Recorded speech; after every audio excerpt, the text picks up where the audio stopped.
Hello, ladies and gentlemen of YouTube. My name is Mr. Maxwell, and welcome back to another side quest about video games with myself and Exile Magpie. Hello! Bit of a slow week, depending on... With one or two major things. I think... Well, I mean, I would say that major, but at the same time I wouldn't. If that makes sense. I think some people are blowing it way out of proportion, especially the first one. Yeah. But I can understand, like, I am very disappointed in Capcom. I'm not massively angry. I'm just disappointed. Like, you didn't need to do this. Yeah.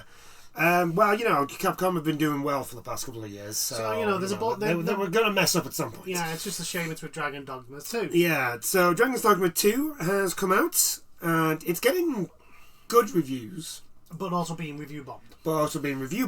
Due to the surprise microtransactions that are in there. And which were not shown in review copies. Yes.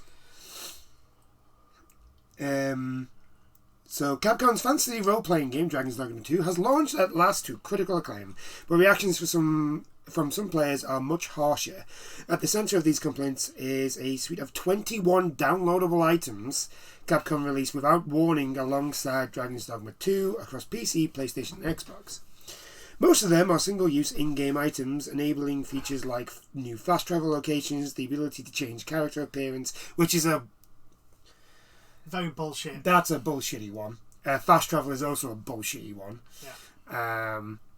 Actually, to be fair, a lot of them are kind of like, come on. Yeah. What are you doing?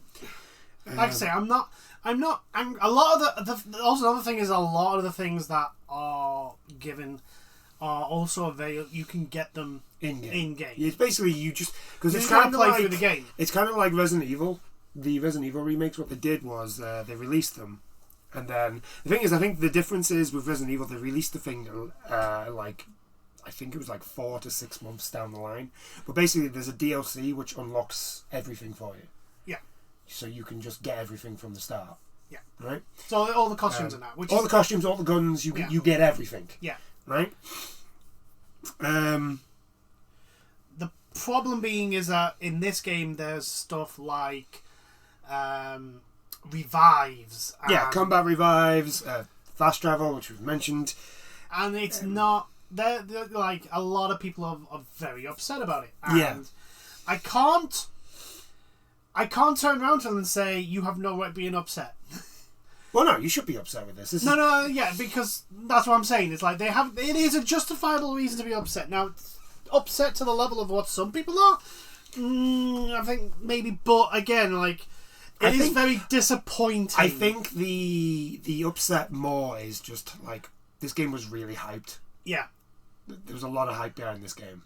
A lot of people are looking forward to it. And a lot of people are looking forward to it. And from all intents and purposes, from what I've seen and what I've actually read about the actual game, it is a very good game. The problem is that Capcom have done something, added microtransactions to a single player game that they really didn't need to. They shouldn't have. Yeah, this is the same way. I mean, it's worse because obviously there's more features. But like, you know how Devil May Cry has microtransactions in it. Devil May Cry 5. That's like, why is this even here? What is the point? Skip the grind. But like, the whole point of Devil May Cry is the grind. The whole point is basically getting better at the game. Yes. And doing more amazing combos. Like the game leveling system in Devil May Cry has, I would say, is pretty balanced. Like you unlock. It's perfect. Yeah, the more by the time you get used to the tools that you have, you've got enough orbs to buy a new skill and new combos. So it builds on how well you're doing, sort of thing. And this, it's just like, I've looked at the DLC and I'm just like, why? There is no need. Why have you done this? You have just literally hampered the launch of a very good game. You've just undermined it. So there's a list here of what's this is the stuff. It's 21 in total. Yeah, for a total of $41 total. Yeah. Like, that's... So... Helldivers! Helldivers 2! For the price of Helldivers 2 is the total combined Actually, of this... more. Is the but the total combined price of these DLCs. And I'm like, you didn't even have to do it. The game's good enough. People will just...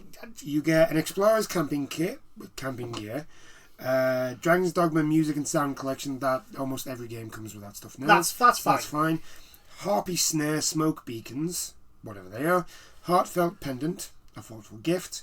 Ambient Rift Incense, which changes porn inclinations. Makeshift Gaol Key, so escape from the Gaol. Art of Metamorphosis, which is the character editor, which that is one that baffles me. Port Crystal, which is the fast travel.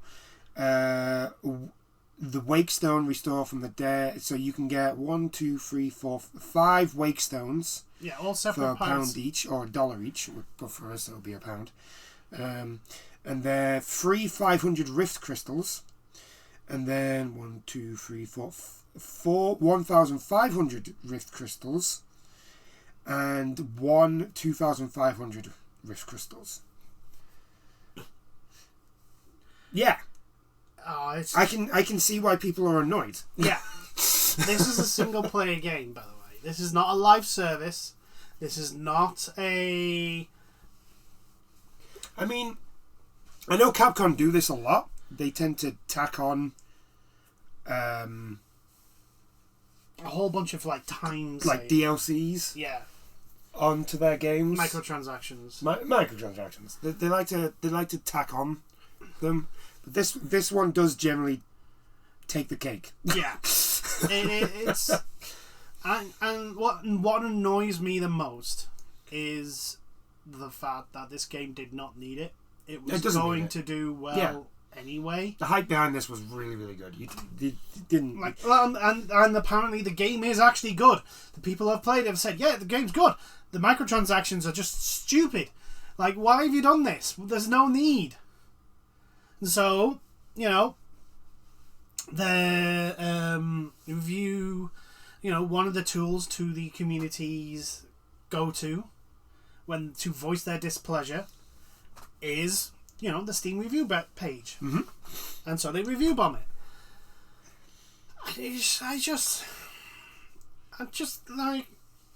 It's just not needed. Why would you do this, Capcom? You were doing so well. Everyone was looking forward to it. Because we do forget that they are Capcom. That is very and true. they are dumb. Yes, they are very dumb at times.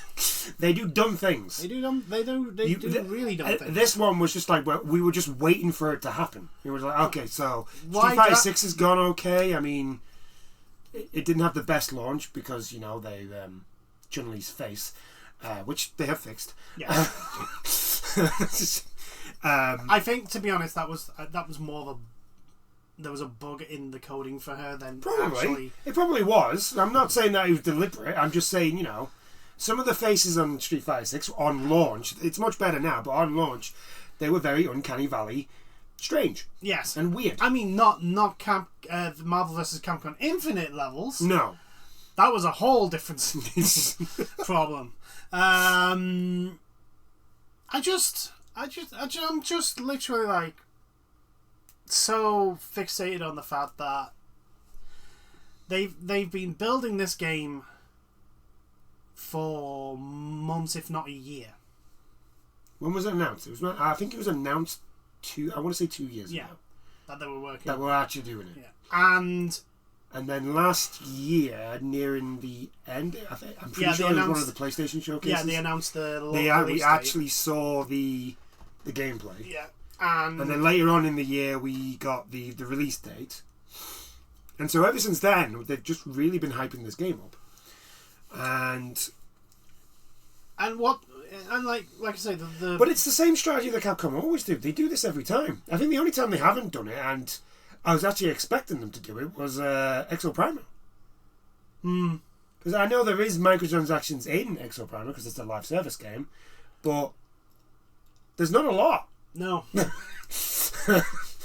was just here's a cool game, have fun with it. Unfortunately, it died to death, but Oh well. It's one of those things. It disheartens me that a very, very good game that Dragon's Dogma 2 is being undermined so soon after launch. Yeah, it's been hurt. It's been hurt not by some outside event, not by the game not failing to deliver, not by poor. I mean, it is poor management, but by poor crunch and all that sort of stuff, or poor development, or stuck in development hell like some games have been, and it's been undermined by a decision by a person in the management positions. Either that, or it might not even be management. It might be like executive. Or the executive position who didn't even know they were making Dragon's Dogma 2. Deciding on their own whim, for an arbitrary reason, to throw in microtransactions that aren't that far off Ubisoft. Yeah. If we're honest.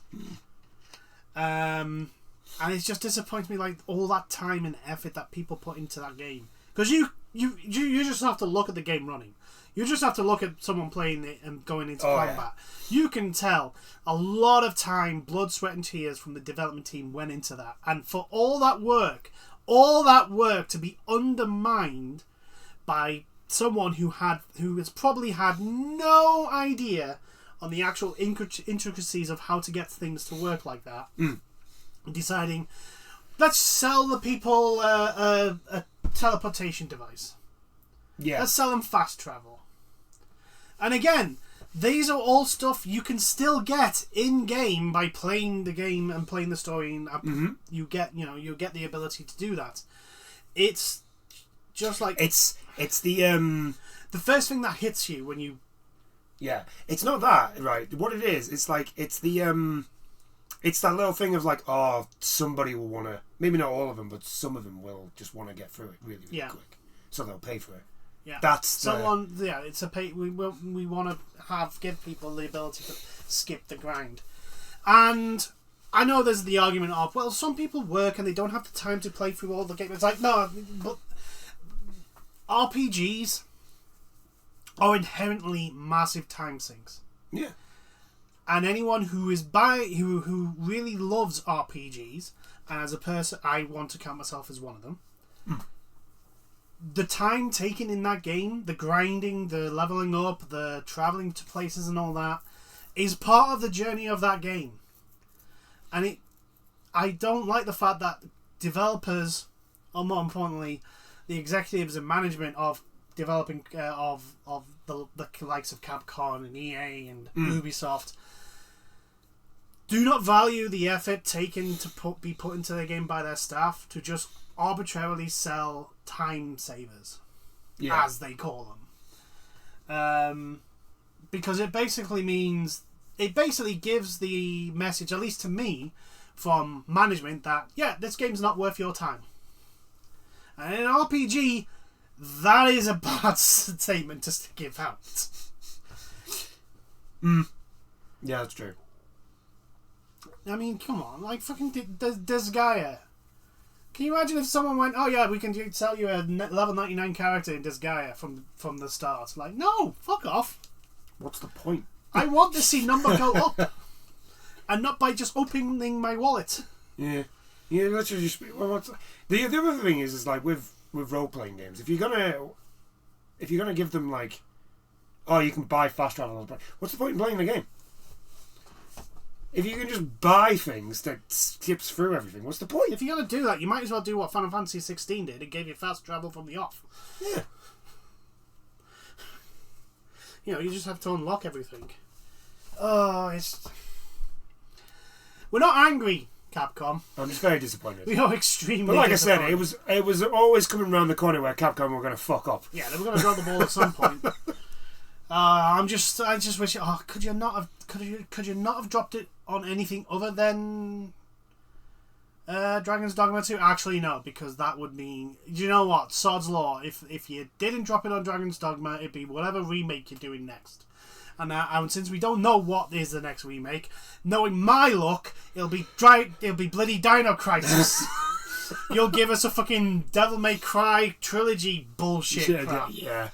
Oh yeah. You know that's coming.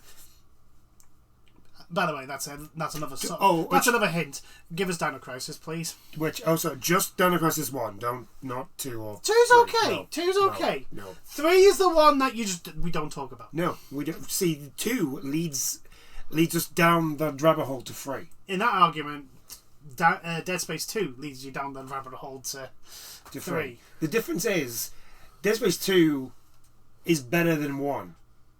No, true. Whereas Dino Crisis 2 is not as good as 1. Well, it's not a survival horror anymore. So it's not as good as 1. Yeah. I really wish they would. I wonder if I'm totally down for a Dino Crisis remake, right? Remake Dino Crisis, and then Dino Crisis 2 is its own thing. So basically, they change. They retcon it. Yeah, they retcon it. They basically just go, yeah, the original ones, they're over there. Yeah, you can like them if you want, but you're weird if you do. But yeah, just make 2 and 3 much more survival horror. Yes, again. Mm-hmm. I wonder if part of why they haven't done it yet. Partly probably because it is Dino Crisis and it's a niche in a sense. Yeah. But another reason probably is like, can you imagine trying to get the Raptors to act like we think they would act now in the RE engine? But then again, it's like, well, you just have them act like the Lycans in 8 in Village. Yeah. A little bit, change the models a little. Obviously, give them different animations. But like the movement, the way they jump off, the Lycans jumped off things, and that's pretty much what you do. And obviously, they could do it. Obviously, you do the whole thing of that you steal from the park again, and that they can open doors with Exo Primal, right? They've shown that they can do, because the dinosaur animations in Exo Primal. They were great. They're really, really good. So they've shown that they can do it. Yeah. So, just give us Dino Crisis. Please. If you're going to remake things, remake Dino Crisis. Please remake Dino Crisis. I mean, let's be honest. We are not going to get a Dino Crisis remake till they're done with Resident Evil. I know. And I'm very disappointed in that, because it's like, look, I don't think you can do much to 5 without just completely retconning it. And we want you to retcon 6. Completely. Yeah, we want you to act like 6 never happened. 6 never happened. How are you going to get that and have it fit with 7 and 8? That's your problem. Well, 7 and 8 makes absolutely no mention of 6. That is very true. So, yeah. But I do feel kind of sorry to the Dragon Dogma 2 fan base, because you've kind of been done dirty. I have. Yeah. I have. I love Dragon's Dogma. But the only reason why I haven't got it is because I can't afford it. On the flip side to that, it is actually a very good game, and you can just ignore the... Yeah, luckily... you can just ignore the... Luckily, with just like the Resident Evil games, with their microtransactions, you can... Whatever you get in the thing, you can get it just by playing the game. Yeah. So you don't have to worry too much. It's just one of those things of just like, oh, for God's sake, why did you do this? You didn't. Why? You didn't have. I think it's more important. More like you didn't have to do this. There was no need. Why have you done this? There was no need to actually do this. Why have you decided to actually just shoot yourself in the foot? Because it's Capcom. Well, I know, but still, like, sometimes it's absolutely infuriating as a fan, because it's like you look at it and go, this is the harder decision. Why did you take the harder decision? It was an easy W. Why did the Star Wars Battlefront again? Yep. It's an easy W. Just don't do that. You just got to you got to make it hard. That's what it is. Don't do, like, this is even hard. Like, even worse because it's like you didn't even need to do this. You just need to do nothing. Just leave the development team to make the game, and then release it. And do you know what happens? They would sell like hotcakes. There would be no there would be no negativity around it. There wouldn't be review bombed. It'd be overwhelmingly positive. Everyone would be screaming to high hell and high heavens about how amazing it is. But now, because you did something, all you had to do, executives of Capcom, is sit on your ass and do nothing. Yeah. That's all you had to do. Nothing. Like, was one of you just pissed off that they had no input in this game? Is that what it was? You know what it was? It was the fact that, like, I bet they were like, oh, you know what? All our other games have got microtransactions in. We've got to find a way to put microtransactions. We can put microtransactions into this. To which, like I've said before, like, I don't mind microtransactions getting put in. You could have done anything. You could have put skins. I mean, it would have been annoying. People would have been annoyed at it, but nobody would have been like, do you know what I would have done? Do you know what I would have done? If Capcom were like, you have to put microtransactions in this game. You have to. You have no choice. You have to. Do you know what I would have done? I would have had the artists, after they finished all the facial things and makeup and, you know, say that they've done, I don't know how many's in Dragon's Dogma 2, but like, say they've done like 30 of each. Hair, makeup, beards and all that sort of stuff, right? Once I've done that, I go, okay, fine. You guys just make as many hairstyles as you can. Many more makeup styles and go wild with it.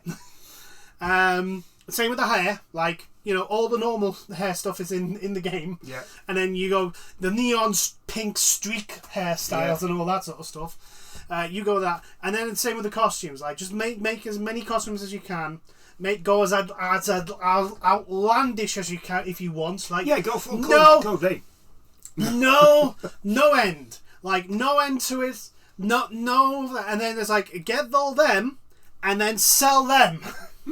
Like, stuff that is like potentially jarringly not fitting in the setting, like neon pink hair. Do what Dynasty Warriors used to do. Yeah, they gave us Empires. They gave us like a ton, like old school WWE games. Yeah, where we would get an absolute fuck ton of customizable stuff. Like everything from Lucha Libre masks to Japanese masks to 50 hairstyles to like 50 different styles of t-shirts and jackets and all that. Like the combinations in it was just unreal. And then they would sell us more. If, like I say, with customizable stuff, if you give me a game that I enjoy with a customization that has a lot to offer, if you then 2 months down the line go, hey, do you want to buy more customization? I am going to buy more customization. Mod Nation Racers could have offered me anything for customization. I would have bought it, but because the amount of customization you had, the options you had were ridiculous in that game. We should bring that game back. They should. Sony, bring back Mod Nation Racers, please. I would really enjoy that, please. It is easily my favourite kart racing game ever, because if you wanted Crash Bandicoot versus Sonic versus Mario versus Batman versus Duke Nukem versus Chuck Green from Dead Rising. You could. Why? Because pretty much everything was made by the community. It was just literally like so much options. It was glorious. It was great. I enjoyed, like, the track making was great, the kart making customization was great, the character customization was great, and it was just a blank canvas. That's all it was. It was a blank canvas that you could make your cool little dude and make him look like anything. I did enjoy. My proudest moment was Chuck Green. Making Chuck Green. Making chibi Chuck Green. That was my proudest moment. I'm trying to think. I made so many. I just kept doing it. It was like, who could I make next? And just unleash them onto the world. Did many people download them? No. But did I care? No. No, not really. It's fine. Yeah, so we'll move on. Capcom, Capcom just stupid. Yeah, we're just disappointed. We're just Stupid. We are the parents, not angry, just very disappointed. Moving on. Overwatch 2. Now, this is going to be... We're going to be bashing Overwatch 2. But there is some good stuff. Yes. Because it's a little bit... I would argue the good stuff does not outweigh... Oh, no. It does at not all outweigh. It does not the outweigh. negatives. There is... because Overwatch 2 was sold to us based on a co-op... on a co-op campaign. Yeah, on a lie. On a lie. It was sold on a lie. It was, and we now because we know it was sold on a lie, we pretty much think that it was done just to placate the Blizzard fan base, because they were under a lot of shit when they announced that game.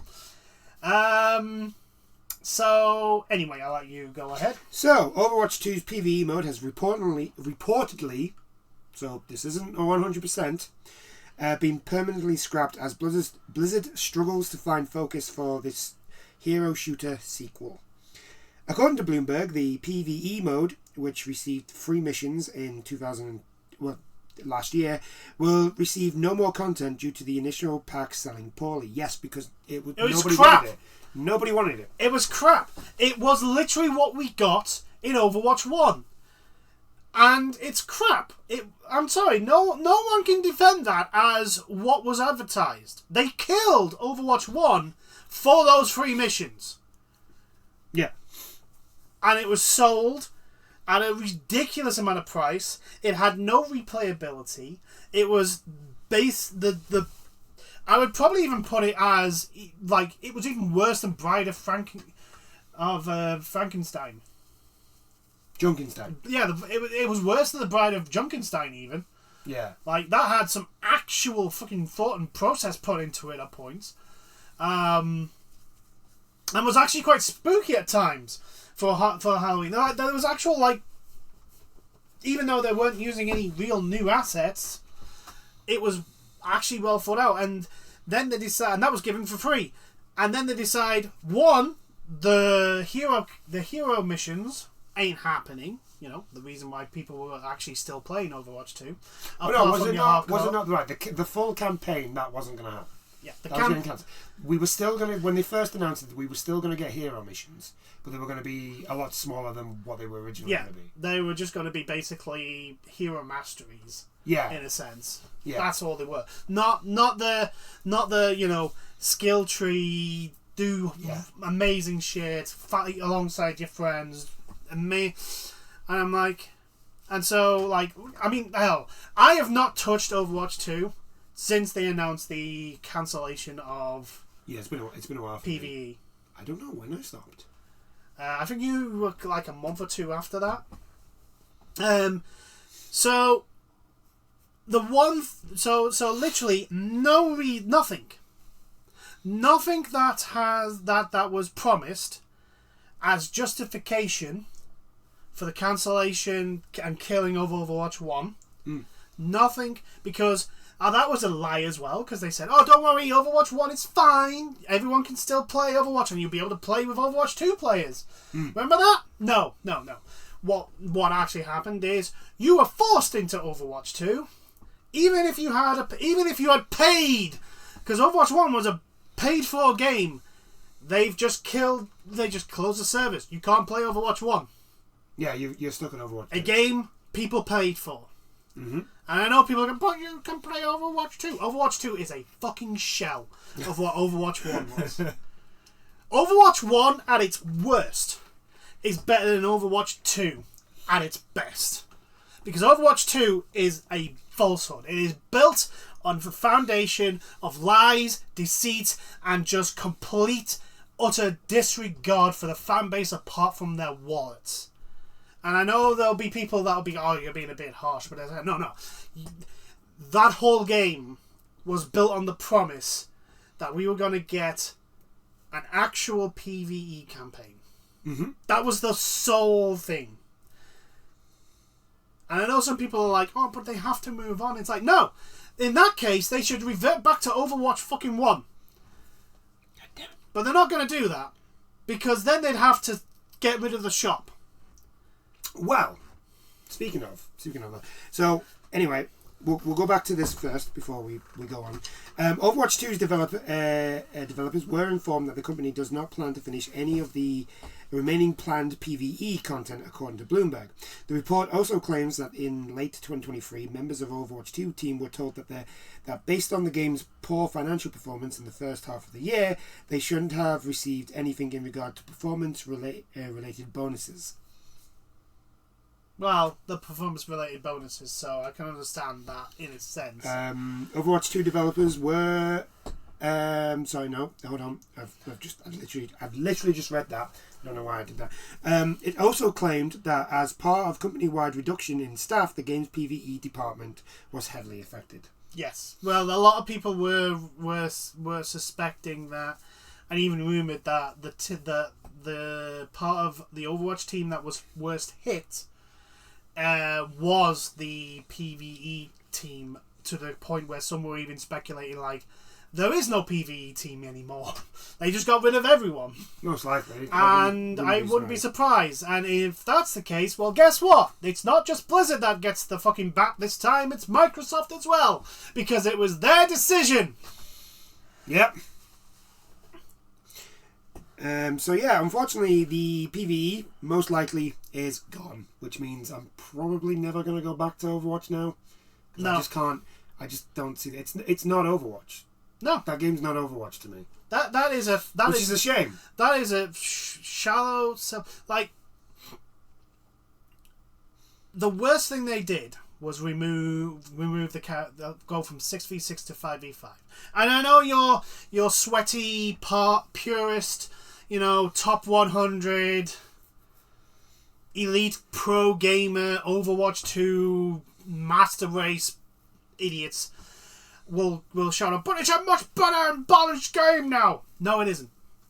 Because when you're the only guys left, have fun having, good for you. You can have fun. But guess what? You guys on your own ain't financing this game. Ain't keeping the servers open. It's the mass of players that are now coming, that came into Overwatch 2, thinking that, okay, it's only 5v5, there's only one tank, okay, fine, it's still okay. I just hope to get like the similar sort of games I used to get in Overwatch, and then got absolutely waffle stomped, or were part of a waffle stomping. Yeah. And I got bored. I got extremely frustrated because, one, unless you wanted to wait 2 hours. Yeah, you had to be support. You had to be support. If you put your thing as any role, you were support. Yeah. And support were extremely squishy, which is why the second tank was so good, because the off tank would be whenever I'm support, I make it my job to stay with the tank, because the tank is one of the most important people of the team, because they die, everyone else dies usually. Yeah. Very quickly, unless you're Reaper and you have your god regeneration skill that he had at one point in Overwatch 2.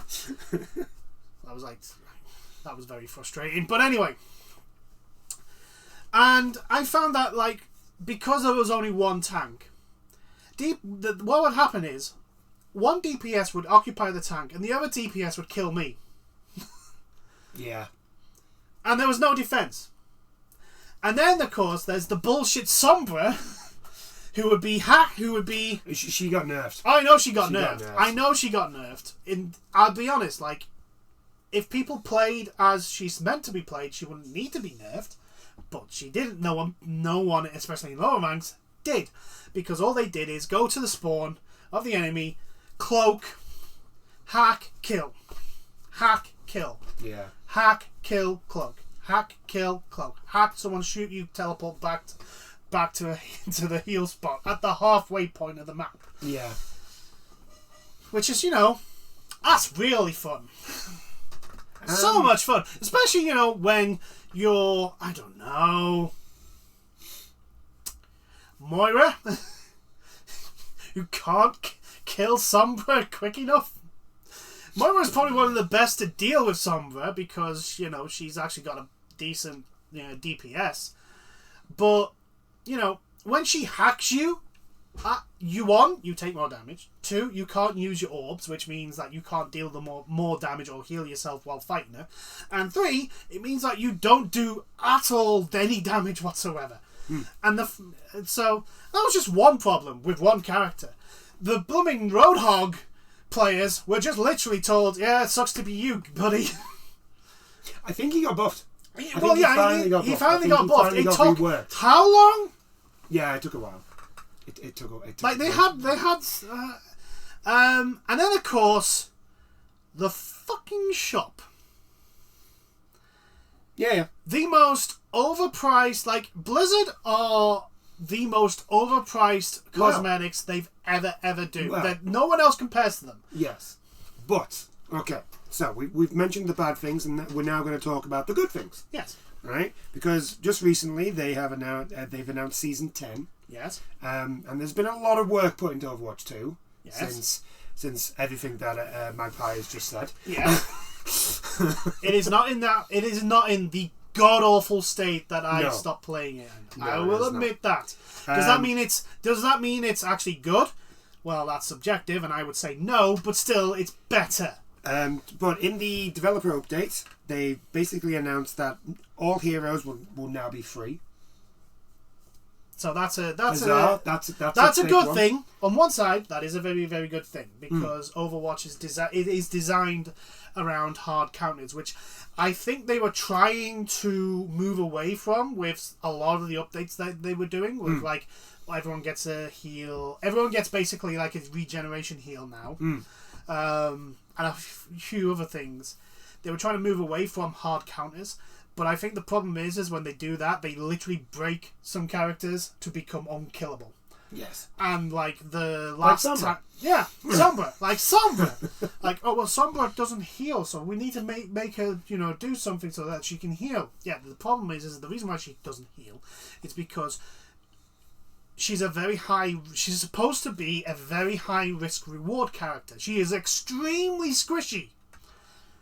But if you are good with her, you can be absolutely devastating. Like she is a complete glass cannon in the right person's head. She can just obliterate everyone but a tank. Done right. But when you give characters that are supposed to be glass cannons or very squishy because of their abilities make them very hard to actually whittle down. It makes them even worse. Yeah. Because now people can stay in a fight longer. People can make mistakes that you weren't usually able to get away with. And it makes those characters that were hard counters to them. For example, D.Va was a hard counter to Reaper. D.Va's DPS at the range that Reaper needed to be to actually fight would just outdo him. She would just kill him. 1-on-1, D.Va would beat. And then they reworked Reaper, gave him his god fucking regen. Yeah. And D.Va couldn't even I remember one fight where I literally did not do any damage to Reaper, despite shooting him in the face for the entire clip that Reaper fired into me. And so when they introduced the shop where the players, the new characters are behind behind the paywall because it was a bitch to grind those characters for free. I got them. No. Before I stopped. I'm thinking, because this is the thing, the reason why Overwatch 2 went free to play is because they wanted the shop. Yes. That's a definite. So if they're going to make all the heroes free, right? And the other good thing is that you can now earn currency to spend in the shop. Yes. I'm hoping that it's all you got to do is level up, and they'll probably still sell you a battle pass, and you can. Yeah. You can get it from there. That's not going away.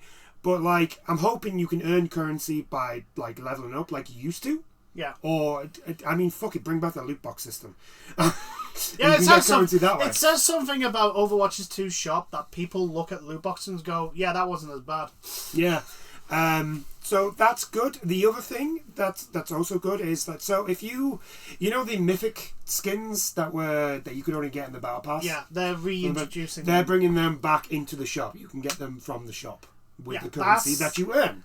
Yeah, that's good. So Overwatch is going a little bit more player friendly. A little bit more. I would also, on the other side, say that this is a clear, obvious indication that their plan of monetization for Overwatch 2 has failed. It didn't work at all. It has failed miserably. The only people who probably spent the money were diehards. Yeah. And unfortunately, Overwatch 2 isn't that big of a game. No. Mainly because of what Blizzard have done. Yeah. A lot of people just dumped Overwatch. But it's nice to see that they are at least trying to get back to what they were. I think me personally, because I am, like I've said before, like I was a big Overwatch fan. Well, both of us were.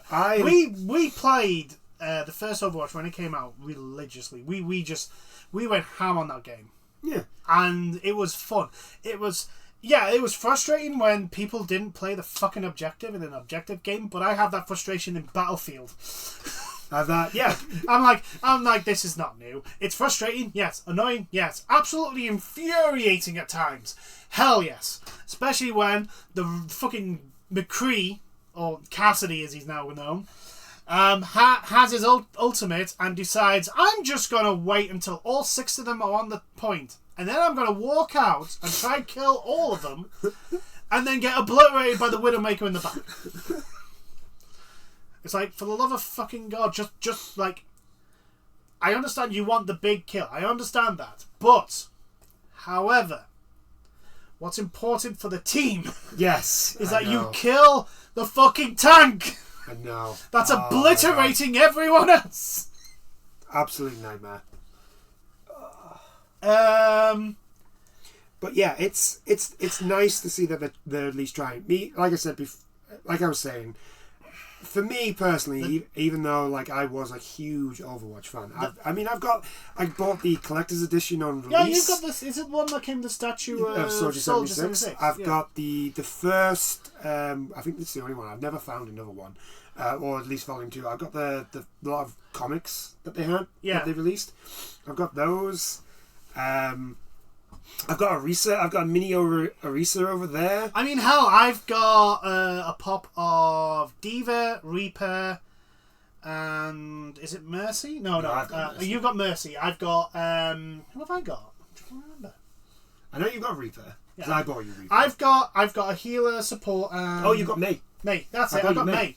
Because you used to use May pretty much all the time. I used to troll as May. May was amazing. The thing is though, right, is that I wouldn't actually like troll in the sense of I'm just gonna block the fucking entrance of the spawn unless it was assault. Yeah. Or like where I'm defending. It's like, yes, I will do that. Why? Because I'm May. It's what you do. You do. You're delaying. But like, I would just I must have infuriated so many people. Where it's like, I'm on the point. You're fighting me. I'm on the point. Well, guess what? My heel is down, but my wall is back up. Try shooting through that. Oh no. Oh, you got through the wall. But there was again like. There was one map on Junkertown when I was Tracer, and I was the only one stopping that thing from going to the end point, and I was bouncing around. It is easily the best I've ever played as Tracer, just bouncing around, teleporting everywhere, just like staying on the point and just refusing to die. And I think I did it for a good like 30 to 45 seconds while everyone else was respawning, and we won the game because of it. And I was like, that's how much we love this game. We played like so much of it, and we got so much stuff. And for to see what it has become, a soulless. I wouldn't say it's soulless now.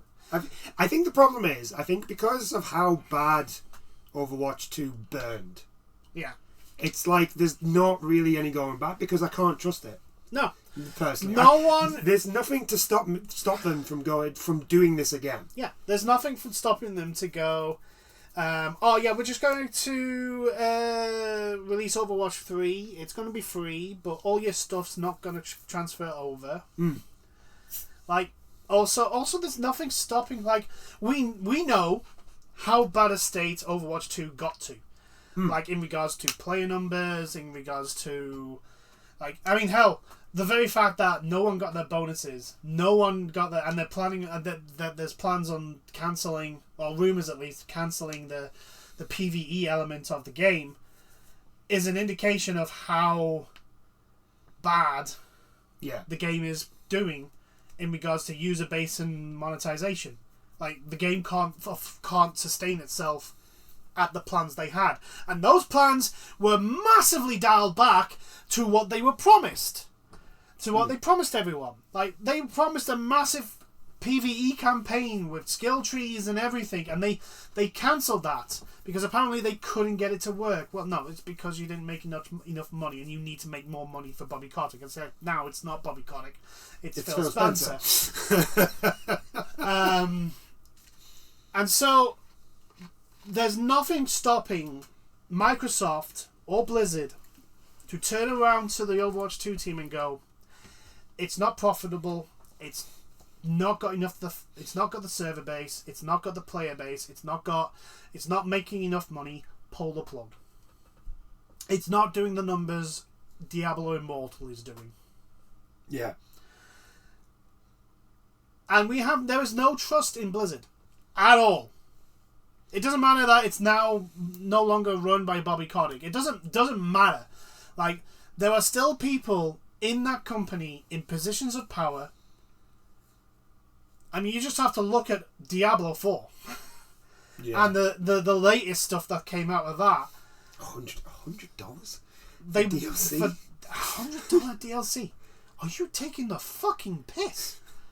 Like, that the disconnect from actual reality in that company worries me, because it's like, well, clearly they don't actually know what's going on with the actual games they have. They don't know that, because that's the only reason I can think of that would explain some of the decisions they've made recently, and that's after the Microsoft takeover was completed. So, yeah, I mean, for the player base that are still there, good on you. The game is not as shit as it was. Well done. Congratulations. But you have to admit, the game is nowhere near where it was in Overwatch 1. At all. The only time you could probably argue is after the announcement of Overwatch 2, because that game, they basically just stopped everything on Overwatch 1. Yeah, they did. They stopped adding things. And they stopped updating. Stopped everything. They literally just left the game to die. So you could argue that Overwatch 2 now is kind of slightly, maybe-ish, technically better, with a whole bunch of caveats, than Overwatch 1 when Blizzard didn't give a shit about it. Yeah. I think Overwatch... Obviously, Overwatch will always be probably the biggest fumble a company has ever done. It's easily the most missed potential. Yeah. Overwatch as a gaming franchise could have been massive. It could have been absolutely. It could have been their next WoW. Yeah. Simply put, it could have easily been their next WoW. But they absolutely fumbled it completely. They forced the esports scene way too hard, way too early. Instead of, doing... It's funny, right? Blizzard absolutely just do nothing with StarCraft. Mm-hmm. And basically decided to shoot Heroes of the Storm in the head. Mm-hmm. Very early on. And yet, those two, with no... Well, actually, no. Heroes of the Storm, Blizzard did the usual, push the esports scene way too hard, way too early. But StarCraft has one of the biggest esports scenes there in the industry. You just have to look at the fucking finals that happens in South Korea. That they sell out arenas, not just indoor arenas. No, they sell out entire fucking outdoor arenas. They set up deliberate bloody arenas for it, and they sell them out. Like StarCraft is the pinnacle of what Blizzard should do if they want another massive esport. Yeah. Because what they should do is basically release the game, encourage esports, but don't force it. Don't go, well, we want the Overwatch League. Yeah. Don't do and then go, oh, we want to control everything in it, and we're not gonna allow actual esport teams in. No, we're gonna make our own. We're gonna have franchises. We're gonna have franchises, and they're gonna be based in cities. Even though 90% of all Overwatch top players are all South Korean, we're going to base them in like London and New York, and we're going to only have one South Korean team. So, South Korea being South Korea went, well, clearly all the best South Koreans are going to be in the South Korean team. Well, definitely. We're going to Americanize this whole thing. And needless to say, Overwatch, the Overwatch League is gone. It's gone. It's not around anymore. Mainly because Activision just refused to. Basically the same as the COD League. Yeah. Which is really weird because they're still selling skins for the COD League in COD.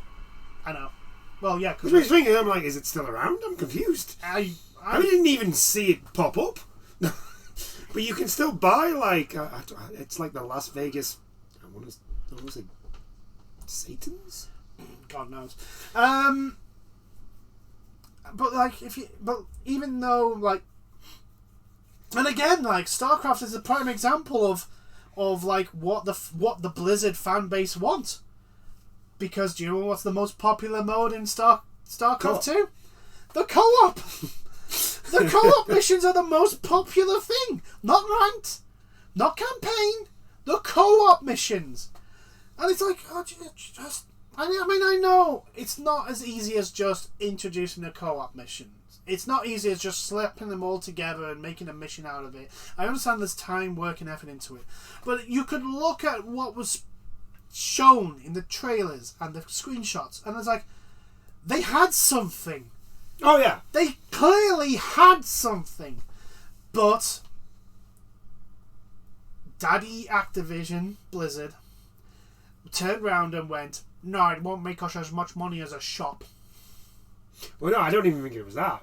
Because I think they knew, like, if they could pull it off, right, they knew they had a cash cow right there if they could pull it off. Yeah. Right? They knew that. But they didn't. One, they announced it early because of everything that was happened with the whole thing with Blizzard, right? Yeah.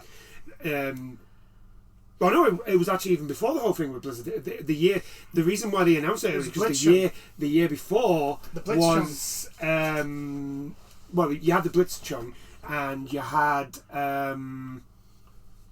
Diablo Immortal announced. Yeah. That was like the big thing the year before. Yeah. And so this year they needed to do something, which is why you got Diablo 4 early. Yeah. And Overwatch 2 was announced early. Yeah. And like I said, it was done solely to placate the fan base. Yeah. And I think they knew that they announced them too early and they were never going to get them out in the time that they wanted to, right? Yeah. But they still needed to make money off their games. They still needed to make money off Diablo 4 and they still need to make money off Bobby Kotick needed Overwatch. his boat. You know, Bobby Kotick needed his 76 yacht, right?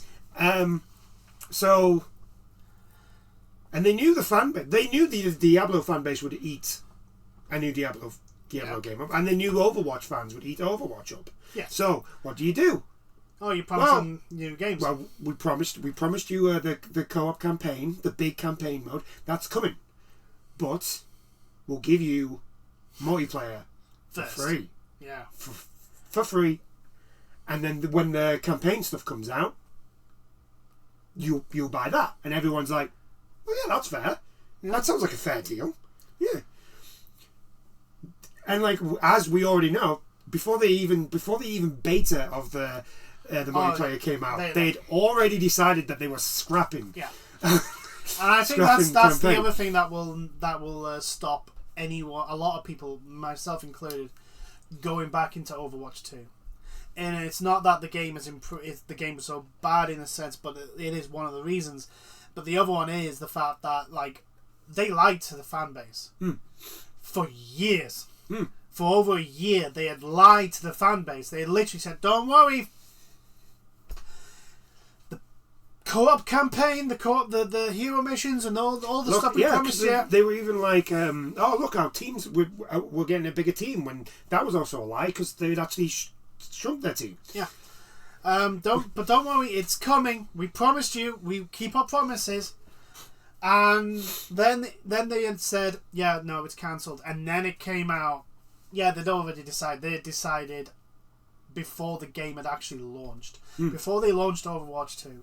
And that was the thing that literally went, "No, I'm not touching this game ever again," because nothing they say at all, I can trust at all. They could turn around and say, "Yeah, Overwatch is here for another 10. Overwatch 2, we are not touching it. Oh, we are committed to this path we're on now for the next 10 years," because they love their 10-year plans. The AAA game industry, they do love 10-year plans.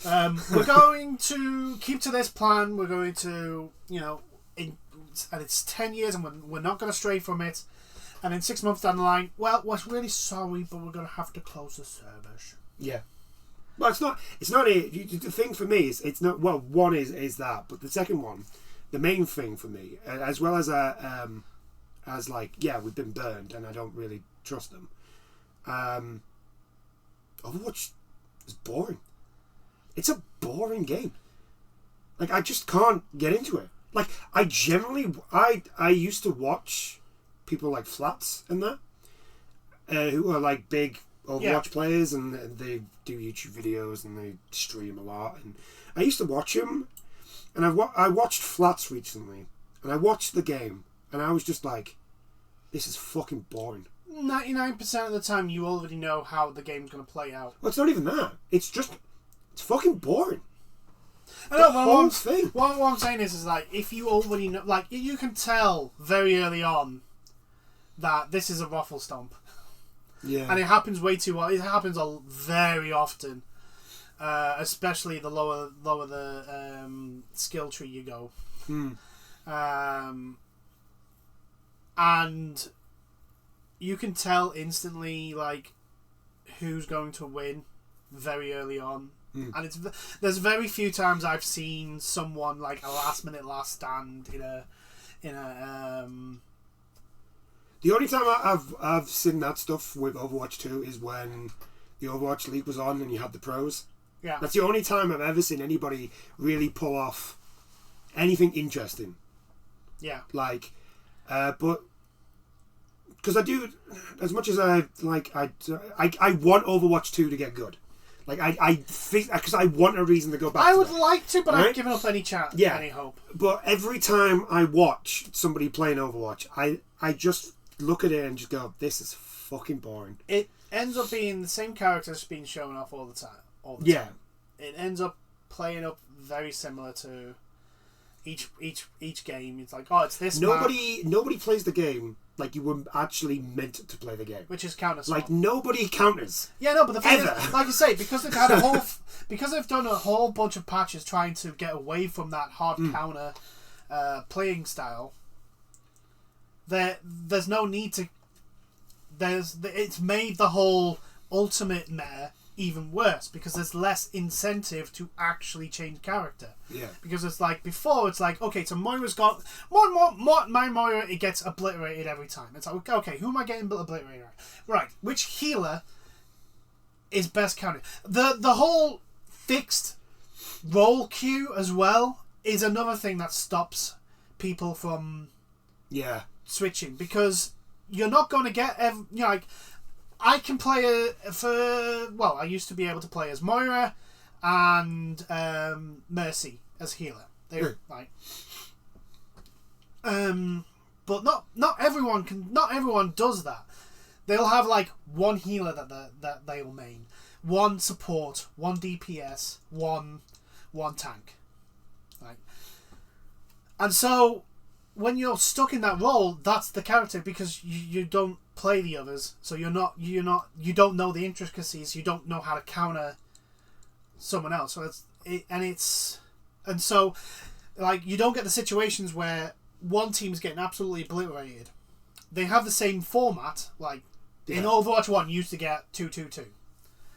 Quite a lot, yeah, because you would have an off tank, a tank, main tank, off tank, 2 DPSs and 2 healers.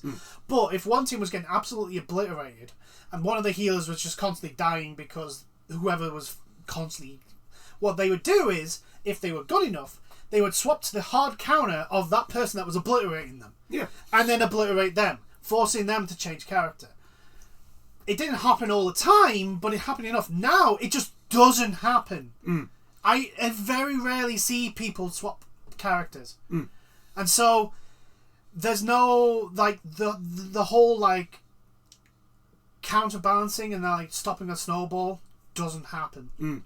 Because the snowball just gets bigger and bigger and bigger and bigger, and it just ends up being not stoppable. Yeah.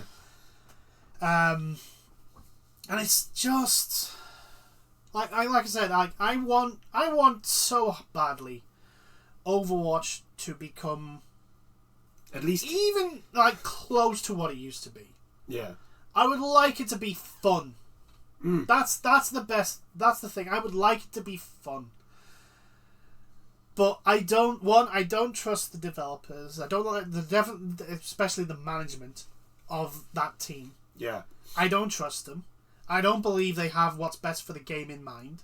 Because if they had what's best in the game in mind, they wouldn't have left Overwatch 1 to die, and they wouldn't have fucked over the fan base and gone, yeah, PvE is cancelled, and then gave us those shit fucking excuses for the fucking story missions. Yeah. They were absolutely awful. I didn't even play them. I watched people play them. I know. I can tell you now. They're awful.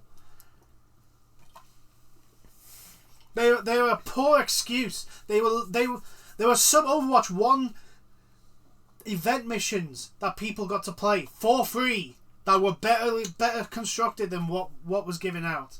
And so I'm done. I will shit on that game forevermore because it deserves to be shit on forevermore. Yeah. It did the cardinal sin of lying to its fan base. Yeah. And no apology and they didn't even really apologise. They just went, oh well, it's gone. But here's all the shop stuff you can buy. And again, Blizzard's shops are the most overpriced bullshit crap I've ever seen. Yeah. They charge the same price as Helldivers fucking 2 for a skin that is just a recolor. Yeah. Of an actual skin that is already in the game. Like my most annoying thing about Overwatch 2 was the fact that so I had the cute Mercy. Oh, the sprays. Yeah, the sprays you got for completing the challenge. Yeah, for doing one of the challenges, right? And to get the cute Mercy, right? And this is when Overwatch first released. So this is it was the max res, wasn't it? It wasn't the bollocks that you had to do now. That you do now, which is piss fucking easy. For Mercy, you had to res your entire team in one go. And that was when her ultimate was the res. No, yeah, that was when her ultimate was the res. Her ultimate was the res, right? And you have no idea how hard that actually was to do. If you were Mercy and you were the last person standing, you were fucked 9 times out of 10. You had to one. It was so circumstantial. It was so based. It was so reliant on circumstances being the right. Yeah. It was just ridiculous. Right? And also, you got to remember, you have to res all of them. Yeah. Right? And for me, if you res with Mercy, and back then when her ultimate was different, she stood there for a very long time out in the open.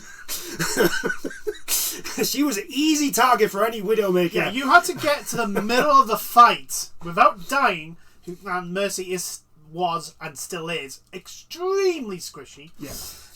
So usually you had to be out in the open, the only person left on your team, and I did it, and I got it. I rezzed the team. I survived. And we won because of it. I remember because it was our team that I did it with, right? So Overwatch 2 gets something, and obviously, everything comes over. So I have everything. I've got all the Mercy skins apart from the new ones that have come out on Overwatch 2 because I haven't paid for them, right? You go to your sprays. I go to my sprays because you've got to redo everything. You've got to set up your sprays again. You've got to set up your voice lines again, and all that sort of stuff. I've got all the voice lines. That's fine. I go to my sprays. Cute Mercy. Where's the cute Mercy? Gone. I remember because after you did that, literally every match you played as Mercy, you would put that on the wall. Put it on the wall. It was great. It was a little symbol. Like no one cared about the sprays except for those ones, the ones that you got by completing challenges, because it was like proof you'd done something amazing. Yeah. Like the people that got the Lucio Flowers Lava spray. Yeah, which like if you got that, that is literally like you are one of the best. You deserve like medals, like all the medals. You are one of the best Overwatch players I have ever seen. At least you're got to be one of like up there with the top Lucio players. That was ridiculous. That was a ridiculous challenge. What's the best one I got? Oh, the Genji. I got Genji's deflect 1,000 damage. Yes. And that was just because I was deflecting a Roadhog and behind him was a Bastion. And he literally unloaded on me and I was like... I had just done it because oh god, it's Roadhog. He's about to throw... He's going to do his hook. He's going to throw his hook. I've got one chance here. Whopper. I just timed out. That was pure luck. But yeah... I still hold a grudge against that game for that. They took that spray away from me. Yeah, they can because I think if I had been a professional Overwatch player or one of like the top like ranked guys, I think I would have just quit instantly the moment my ranking had been took off me. Like they took the rank away, didn't they? The achievements you got for those ranks. Yeah. Those mastery ranks that you got, like if you played rank and got like top 100 and all, they took those achievements from you. And I'm like, nah, I would have gone. I'm not going through all that. So glad I never played rank. Rank was. I think I played 2 seasons of rank and that's it. And even then, it was like not really religiously. Overwatch was sweaty, but ranked was unbelievably sweaty. Oh my god! So I was just like, no, that's not what I'm about. No, no, I'm not about that sweat. I'm here to try and have fun and play the objective. I play random hero for a reason. Right, so we're going to move on. Yeah, we've bashed Overwatch. Probably enough. But I do want, if anybody is watching this, like I do want you to understand that like it comes from a place of love. Like I generally love Overwatch. The setting is amazing. The characters are great. The lore that they've put in is phenomenal. Even the lore. But it's still good. It's still good. It's 50-50. The issue is the lore that contradicts the already previously. Yeah, it's 50-50 because they're constantly like the one where they change. Basically, it's like, well, this makes no sense time wise. Like, yeah, it's this person. It's like apparently this person was training with these people, but now is old enough to be there, but she should be a child here, and this makes no sense. Yeah. Like the new law, when it doesn't fuck up what the already established timeline of law, is good. Yeah, well, like when they released everybody's ages and it just doesn't make any sense. Yeah, so which I go, well, that's clearly wrong. Yeah, like your ages are wrong. Like, yeah, like the age gap between Hanzo and Genji is like, no, sorry, no. Through your flashbacks, they clearly are.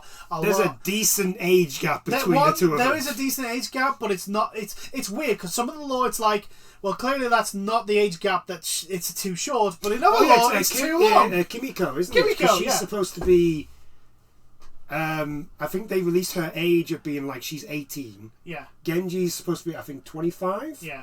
And Hanzo's like early 30s. Yeah. If I remember that correctly. But at the same time, the law for Kimiko is that she's a kid with Genji and Hanzo. She's around about the same age as them in one of the law things. And it's like, wait, what? That makes no sense. How's she only 18 then? I mean, I can understand Kimiko being 18. Well, the thing is, they released that law bit around about the same time as they released. I'm like, okay, so one of these is wrong. Yeah. But anyway, look, I want Overwatch to do well. I want Overwatch to be a fantastically well made, put together game where awesome people have awesome games and have awesome fun. I think they've just burned that game to its core too badly for it to actually get back to where anywhere near the heights it used to be. The bridges have been burned. Yeah. Like once, it's like I said that with it's like with like No Man's Sky. No Man's Sky is absolutely phenomenal now. Yeah. But it burnt that bridge because of the game, because of how it released, and you're never gonna get those players back. Yeah, you're never going to see the potential of that game, what it could have been. I think Overwatch is even worse because they burned two bridges at the exact same time. The thing with No Man's Sky is people can look at like Hell Games and go, oh well, actually, when they actually look at the team and go, yeah, they were too small to actually do everything they were saying. Like, they were too small, and they got flooded. Yeah. The studio got flooded. They had to replace all their computers. I think if I remember the story right, they were fortunate enough that one computer survived, which had like the base code. Yeah. They were like, potentially the game could have actually had to be rebuilt from scratch, but also a whole bunch of other things. And clearly, the head guy of Hell Games, he's one of these guys that doesn't like to say no, and he doesn't want to disappoint people. He doesn't want to disappoint. So when somebody asks a question, he's definitely not the type of guy you want to put into like promotional stuff. Yeah, he's not a PR guy. 100%, he is not a PR guy. He's very much wanting to please everyone type of person, and that's not a bad thing. But when you're trying to like sell a game, you've also got to remember to keep everyone's expectations to within the realms of possibility, which he failed to do. That was a massive tangent. Anyway, I'm just because we went about No Man's Sky. The difference between that and Overwatch is Activision Blizzard, a massive AAA game industry company with hundreds, if not thousands, of people working for them, and the difference between No Man's Sky and Overwatch 2 is No Man's Sky was still a game people tried to make for the making a fun game. They failed on launch, but you can tell that was their intention. Overwatch 2 was simply just to make a shop. Yeah. And I don't care what anyone says, that is what Overwatch 2 was on launch, and that is what Overwatch 2 still now is. A shop. Yeah. Right, so moving on from Overwatch, we are actually going to talk about Kotaku. Yes. Yeah, so recently it was announced that Kotaku are going to be moving away from gaming journalists. They're still going to do journalism, if you can call it that. I think they're just going to be more honest that it's not actual journalism and it's more opinion pieces / clickbait. And they are going to be doing guides to... They're basically doing what IGN does when it's not reporting on anything. Yeah. And even then IGN... I'm going to put it up here, right? Kotaku are the worst. Yes. They are Konami of gaming journalism.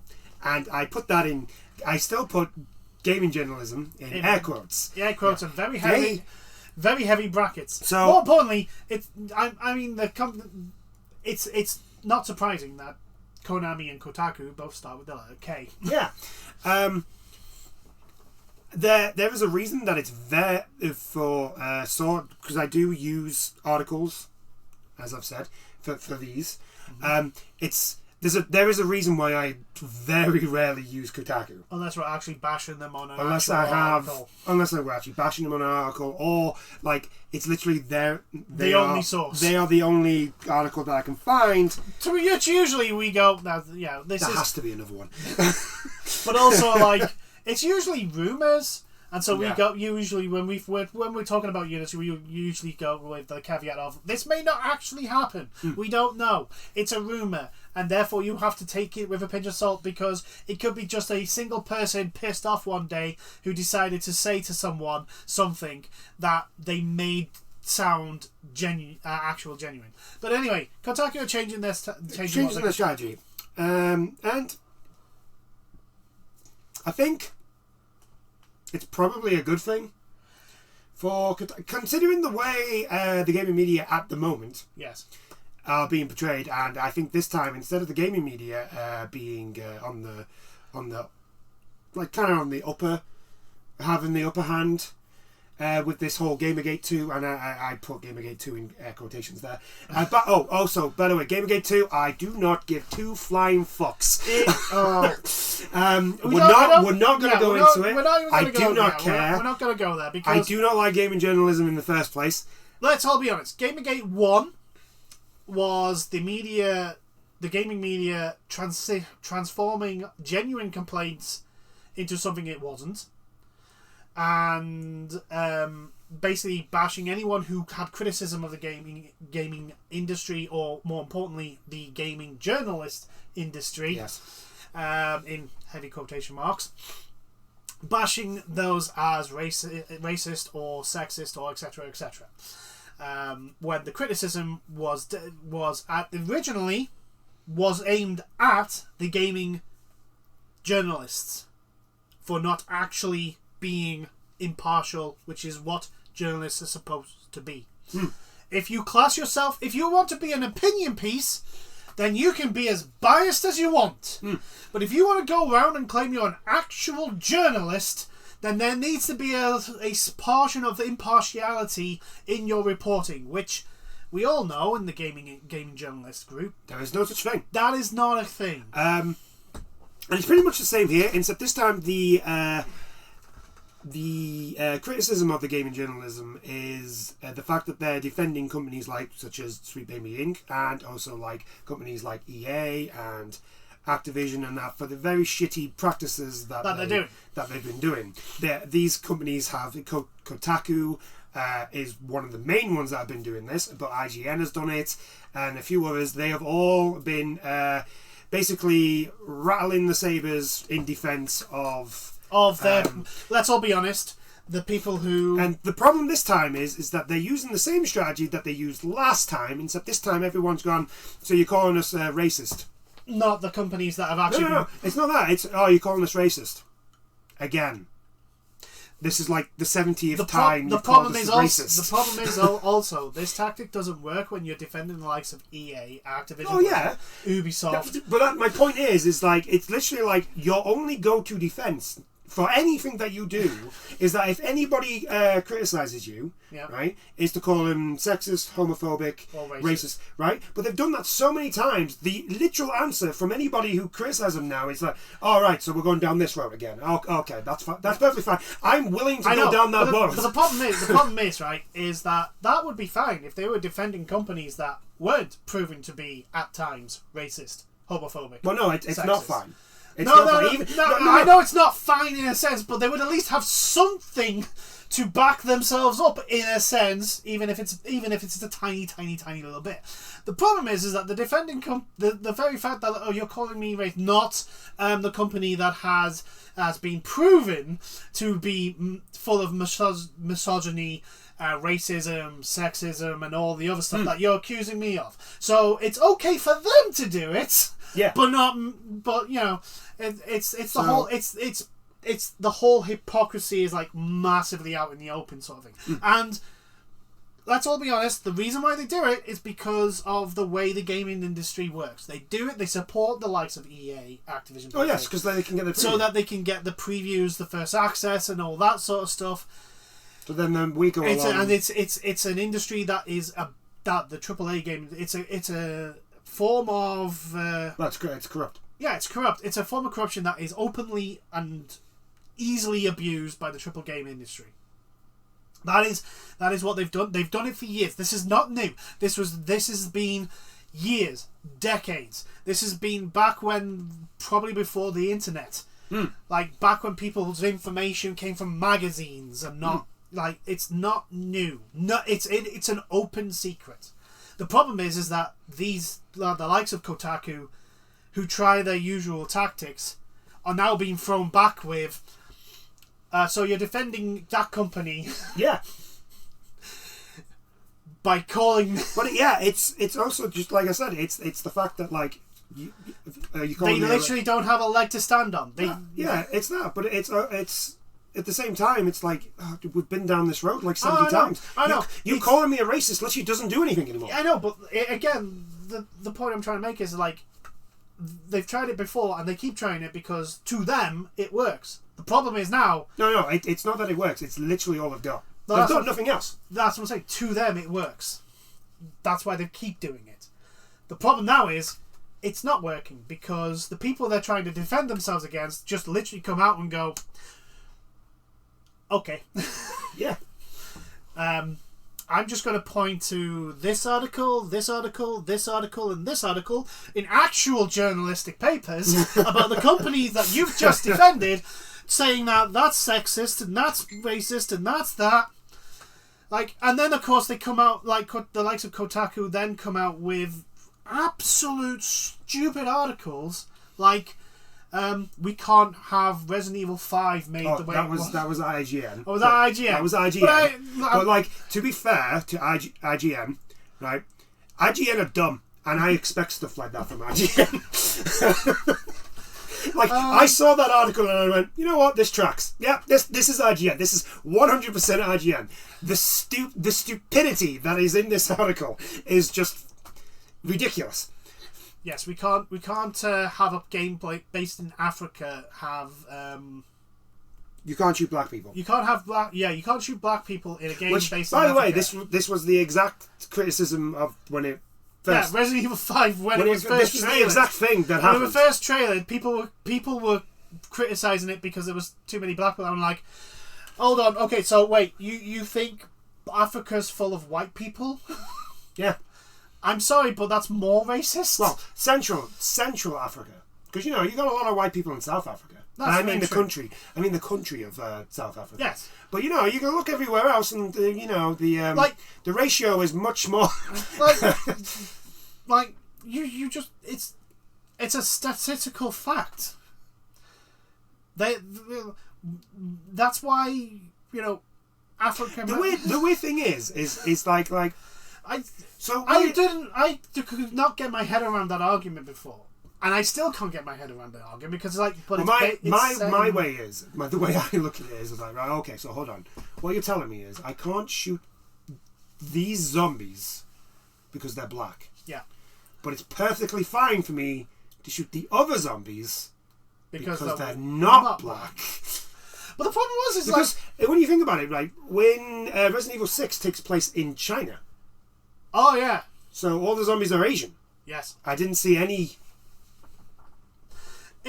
complaining about you shooting a lot of Asian people. But let's all be honest. We all know why they did it. Why the articles did it. Because it was clickbait. It was rage baiting. But it's just funny. It's like I just put my hand behind my hands when they come out with the exact same articles and I'm like, are we still in that? I refuse to believe that it's actual people. I think AI now does this because I refuse to believe people are this dumb. There can't be this dumb. I mean, I've seen a lot of stupid things that stupid people do. Nobody's this dumb to write this article and actually think that it's actually smart. Nobody's that dumb. Nobody can actually be. It has to be AI, and the editor is also AI. Actually, you know what? IGN is just AI now. It's not a real people. It'd make a lot of sense. It would. Because like I said, like when that article came out and I read it and I was like, you know what, this tracks. Then again, like there were sometimes I especially IGN come out with some articles that are so stupid. I'm like, there's no way an AI could have made this. Only a human could have made this. Something this dumb. I'm of the opposite. No, I'm of the opposite belief. The thing is, I was like, when it's an AI, you expect it to because the way AI is at the moment, they're not actual AIs. They basically just take. Well, maybe this is what I'm saying. And so it's like, the realms of averages means they're gonna have decent stuff in some of it. Like there's some of the articles that I've read. I'm like, there is not a single smart or intelligent thing mentioned in the entire. I am now dumber for reading this entire article. You have actually made me dumber by reading this. But yeah, Kotaku are changing over to. Back to the article. Sorry, but a little bit of the rant on the whole gaming journalism and the whole of the fact that they're not actually gaming journalists. They're just people who spout their awful opinions. Sometimes, like some of them are straight up racist. Yeah, like it's awful. Anyway, and as I would always like to, if this is some of the people will say these stuff, like for example, you can't be racist to white people, and they're saying it because they know they can get away with it.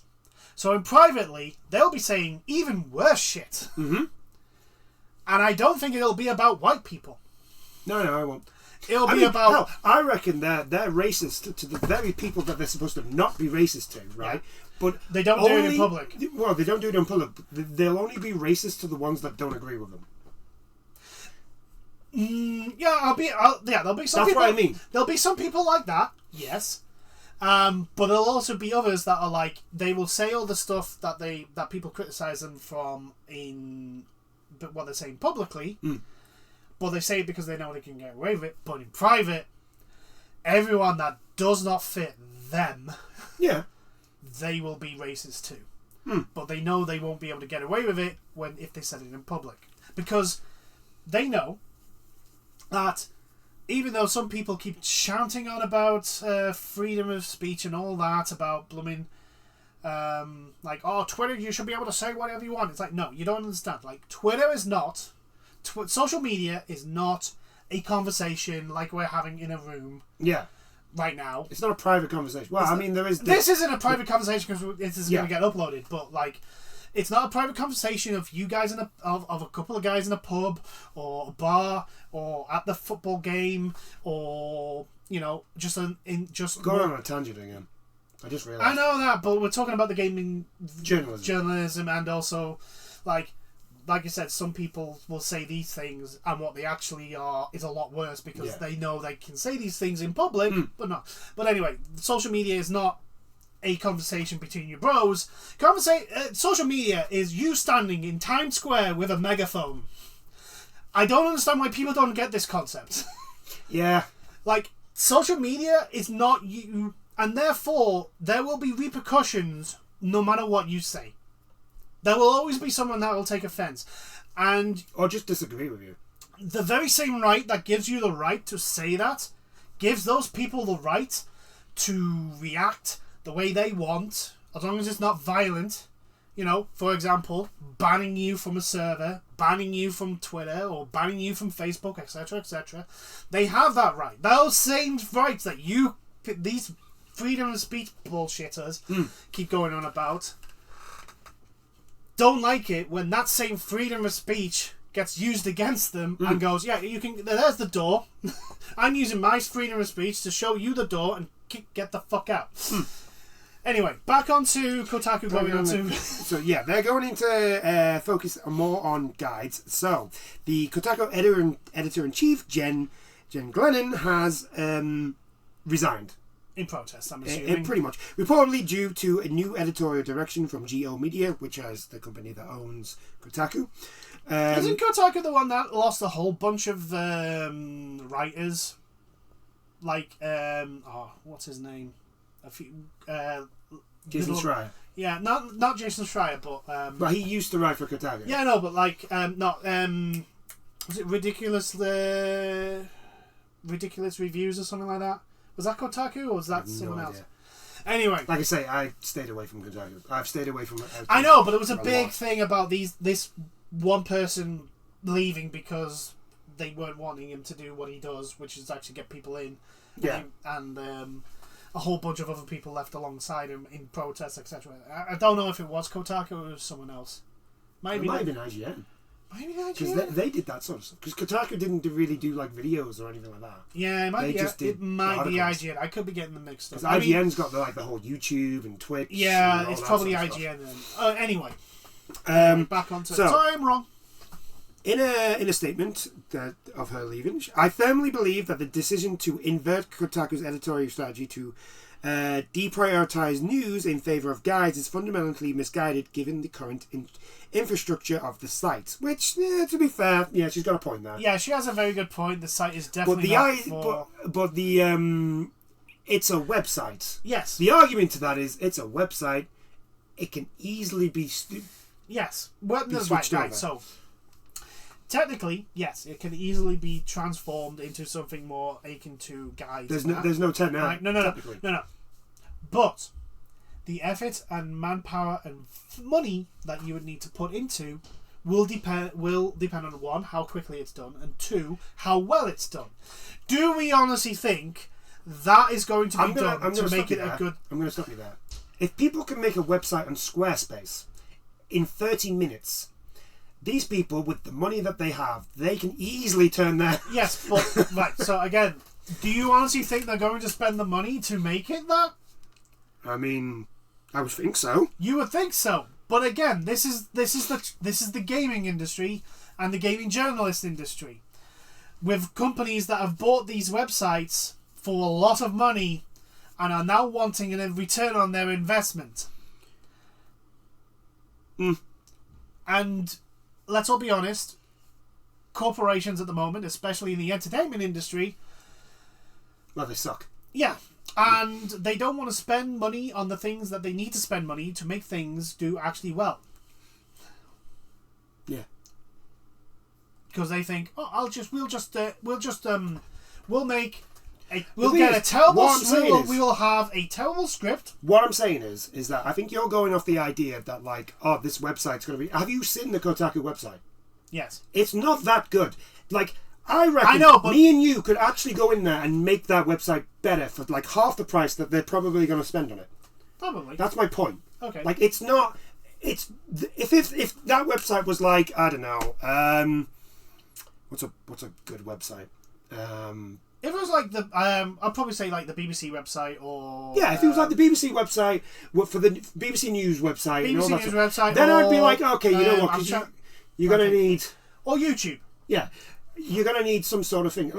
We could just set up a Squarespace, and we could make a better website than Kotaku. Probably, maybe, right? I don't know. It is not a good website. No. It is terrible. No. Yeah, I know. You're going off the idea that it's an actual functioning website. I know, but the thing, right? But my counterpoint to that is, it could even be worse. Yeah. No, it couldn't. Yeah, it could. There's already links that don't work. There's already things that do not work in that thing anyway. Like, I mean, how much worse can that website get? I mean, it can get worse. The website is literally just white. It can get worse. There's no colours in it. It can get worse. I can promise you that. It can get worse. Oh yeah, it can get worse. But like, it's going to take... Like, you generally have to try and get worse. That's the point. Don't make... So if that website gets worse, that means they've deliberately made that website worse. That's what I'm getting to. Yeah. So the problem is the problem with the change to doing guides is, one, the people making the guides have to be very good. Oh yeah, this is awful, by the way, when it comes to the guides. Basically, they're saying they're gonna be uploading 50 guides a week. I'm sorry, pardon, what? 50 guides a week. I don't think they even have 50 people working on this. So wait, you're gonna have these people. I know what they're gonna do. They're gonna plagiarize YouTubers. No, they're gonna. That's what they're gonna do. No. Do you know who they're gonna plagiarize? Because they think they can get away with it. Games FAQ. Yeah, that's what they're gonna do. Yeah, 100%. They're gonna plagiarize Games FAQ. They are gonna be 50 a week. So let's say that they're not gonna plagiarize. They are totally going to plagiarize. I don't see how you get 50 games a week and not end up taken from another place. Right? So like, you want your staff to play 50 a game to 100%. 50 a week. 50 a week. That's including the likes of Final Fantasy VII Rebirth. Genshin fucking Impact. It would take you more than a week playing it non-stop to get to from start to fit to where it is now. Not without losing your mind. Can you like fucking Elder Scrolls games? How the hell do you go 100% that with it in a week? Elden Ring. And still do another 49 games. I mean, if I was a writer at Kotaku and I got told, like, how many... oh, by the way, you're going to be doing guides. Okay, you've got to do at least one a week because we've got. Let's assume they've got 50 writers. We've got 50 writers. Each one of you have to do one guide, 100% a week. But what if there's someone? What games are games are they going to be? Mobile games? To which, if they're mobile games, you can't guide a mobile game 100%. None of them end. Like, I'm just like, I just like so. Say they've got 50. Like in 1 week, you have to 100%. Yeah.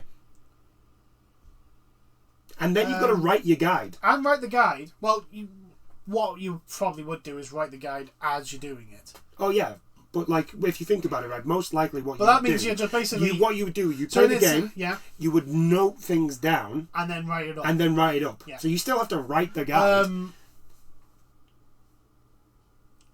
You want to do guides 100% in a week.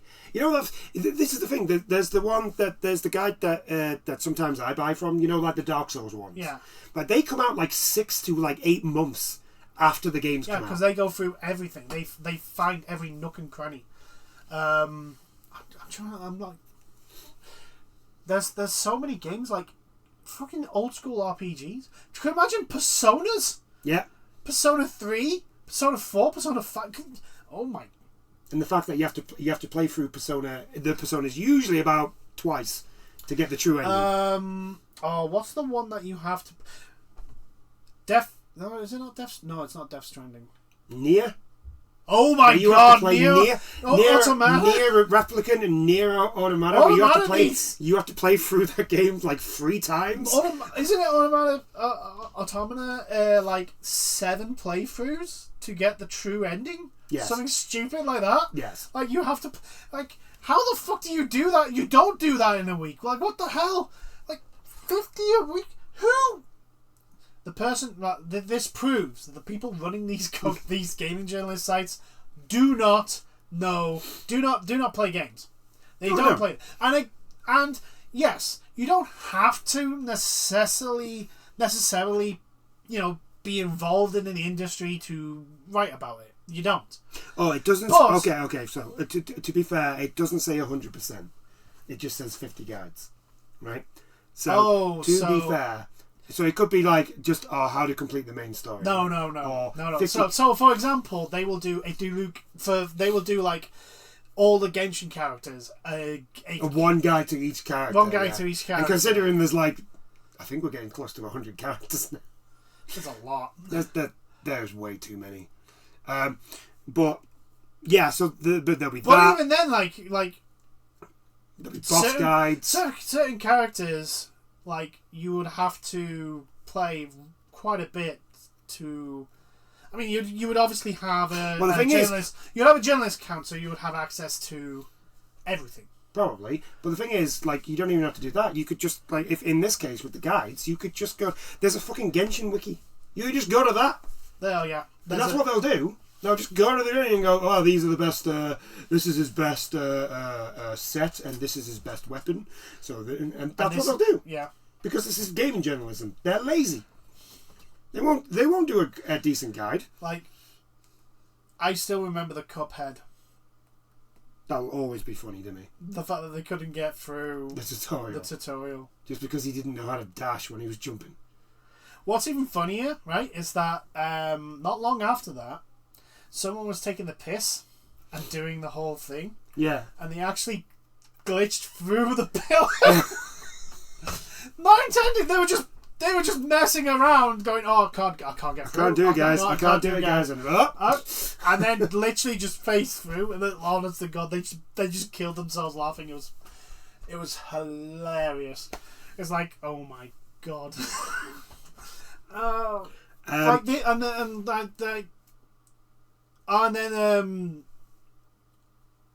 was it Kotaku that tried to play Doom 2016 and did not do well? Was it Kotaku?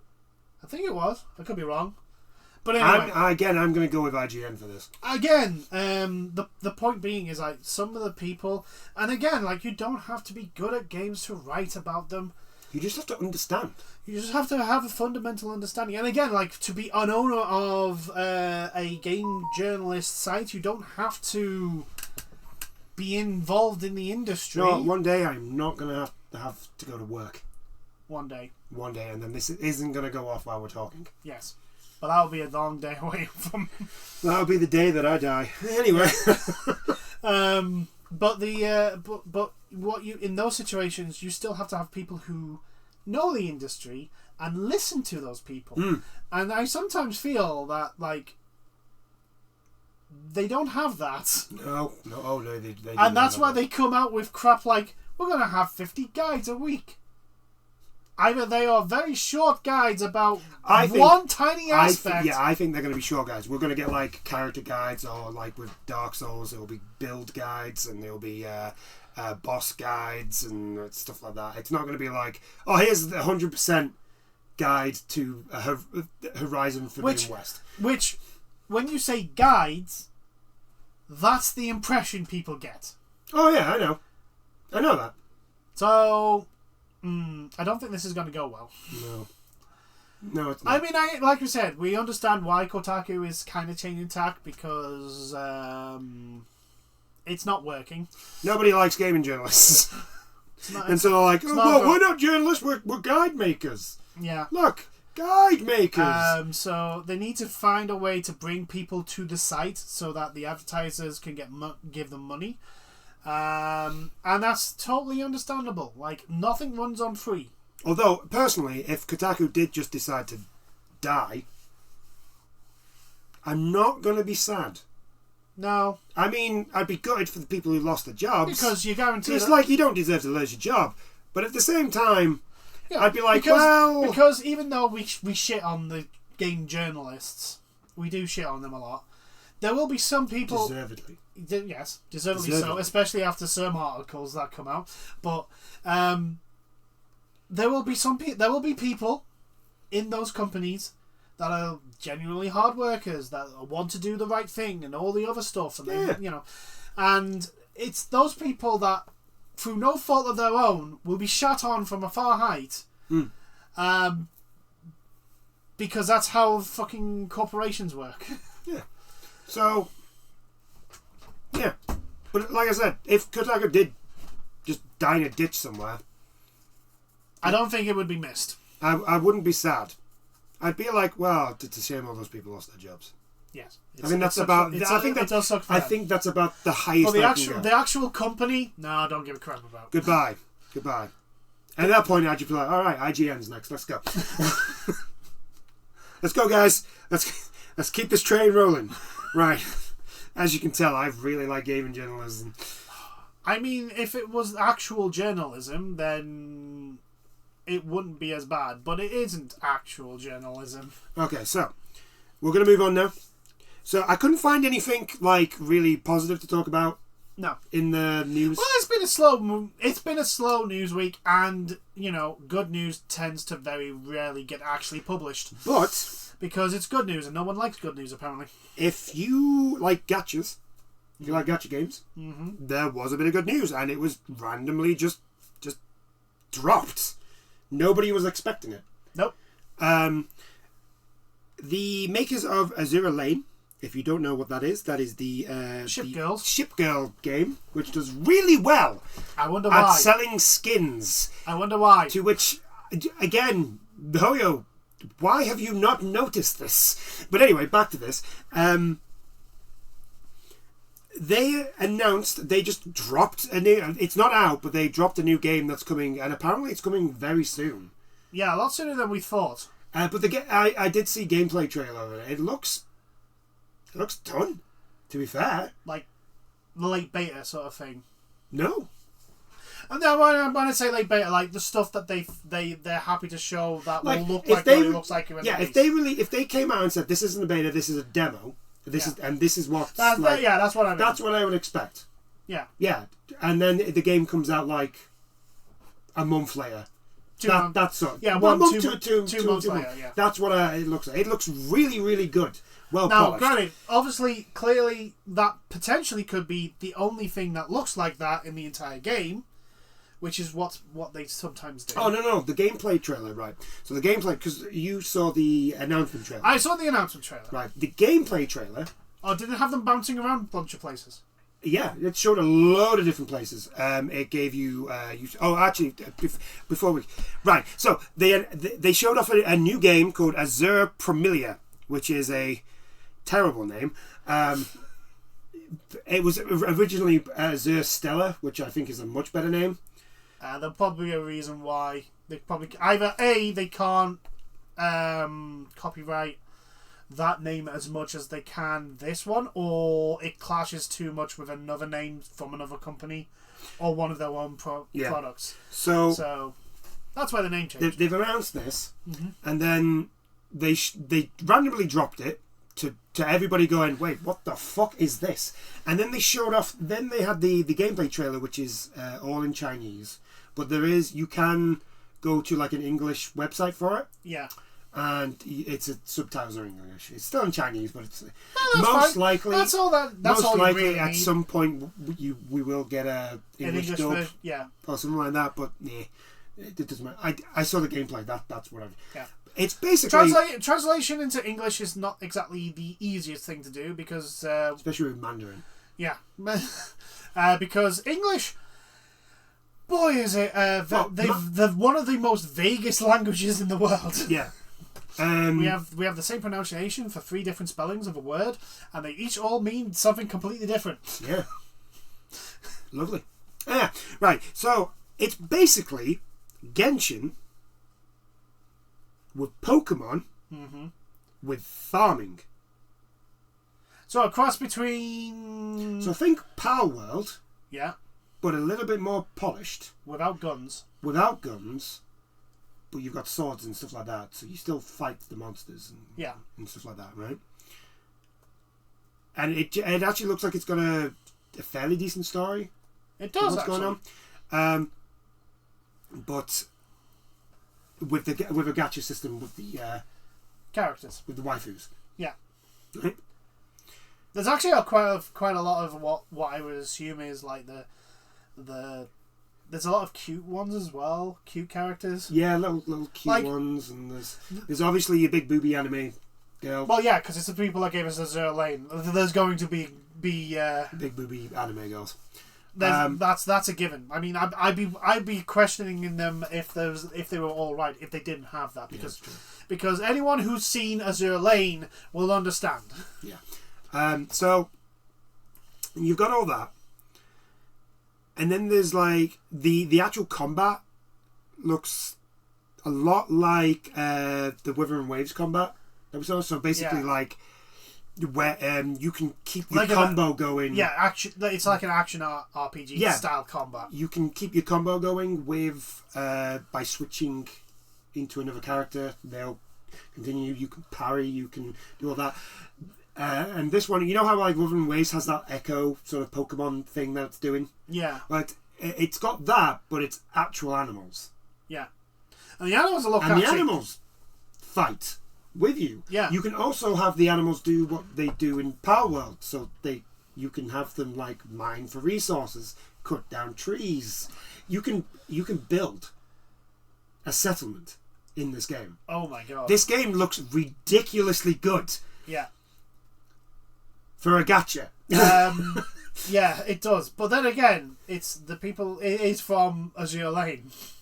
The people who gave us Azure Lane. They will have the money. Oh yeah, they've got the money to do it. It's like it is. It feels like, especially the gacha companies like Hoyo. Even though there's a fair few issues now, we're coming up with Hoyoverse. but the people who are behind Nikkei and Azure Lane now, they've got their money makers. Yeah. And they're using the money they're making from that to make other games.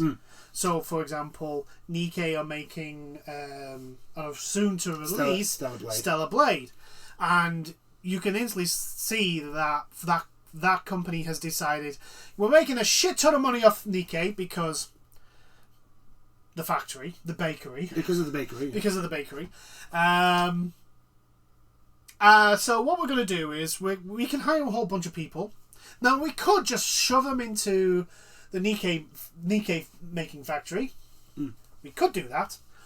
Or, and this is what the AAA game industry used to do, or we could make another game. Take this development, take a couple of experienced staff members, put them in charge of these guys, and let them make a new game. And see how it does. If it doesn't do well, it's fine. We've got Nikkei money. Yeah. If it does gangbusters, we've got a new financial revenue.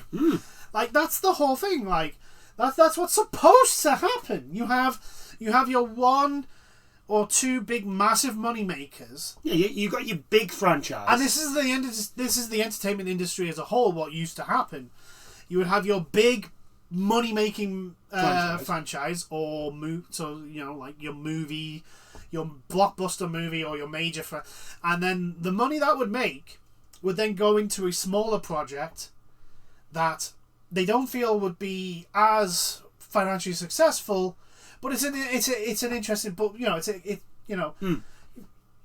that's what used to happen, and not now. Like they release every 3 years one ginormously over marketed, overproduced mega fucking film that has to do well, otherwise they're fucked. Yeah.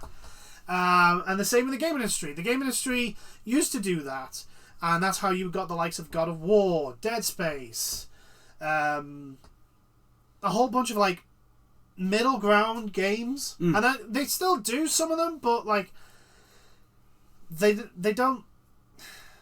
Because they've released a bunch of games nowadays that are massively like overpriced and demand all your time, and they're all live services, and it's like, well, I don't have. What do you want me to do? Do you want me to fall behind on this game, which means I'll fucking just suffer, or do you want me to actually buy your new game? Or or you could do EA and either over fucking advertise a new IP. And then just release it to die. Or have a popular, if smallish niche game called Titanfall, and decide to release Titanfall 2 to die in between fucking Call of Duty and your own fucking shooter Battlefield. Yeah. Like, I just. Yeah. But anyway, it's nice to see I'm gonna have to show you the gameplay trailer. Yeah, like because it doesn't just like show, like the worlds and stuff like that. It shows there's a lot in there. This is why I'm saying like it looks done. Like you could look at it and if somebody said to me, "Oh yeah, this game's gone gold. It's good to go." I would believe them, I wonder if it's not necessarily the environments. I think the building. Did they actually show the building mechanics? No, I think they just showed off the farming that you can do. That may be part of the problem. I think that's probably at a state that they're not happy with. The only negative I had for what I saw was like the actual, because they did like because you can get mounts in the game. Yeah. And you can fly around on these mounts. Yeah. They did that to show it off, and the worlds did look slightly empty, like clearly not lived in or anything like that. Yeah. So maybe that's something that they need to work on. But clearly the foundations are there, and it's clearly at a state there. It's just basically adding stuff. The cool thing is, so you know how like in Genshin you've got the team of 4. Yeah. Right. So in this you've only got a team of 3, right? But each character has basically a Pokemon that you can pick for that character. Oh, so it's not like this person only has this. In a sense, it's actually a team of 6. Yeah. The combinations are real. And by the looks of things, like you can catch anything. Like Power World. Like Power World, yeah. Even people. Well, maybe you're not Maybe going to be. You're not going to be catching people. Oh, when I found that out in Power World, I was like, oh, this is going to get dark awfully quick. Yes, this is bad. This is going to get really dark. But yeah, it's okay. They're the bandits. They deserve it. So this year alone, by the looks of things, if everything goes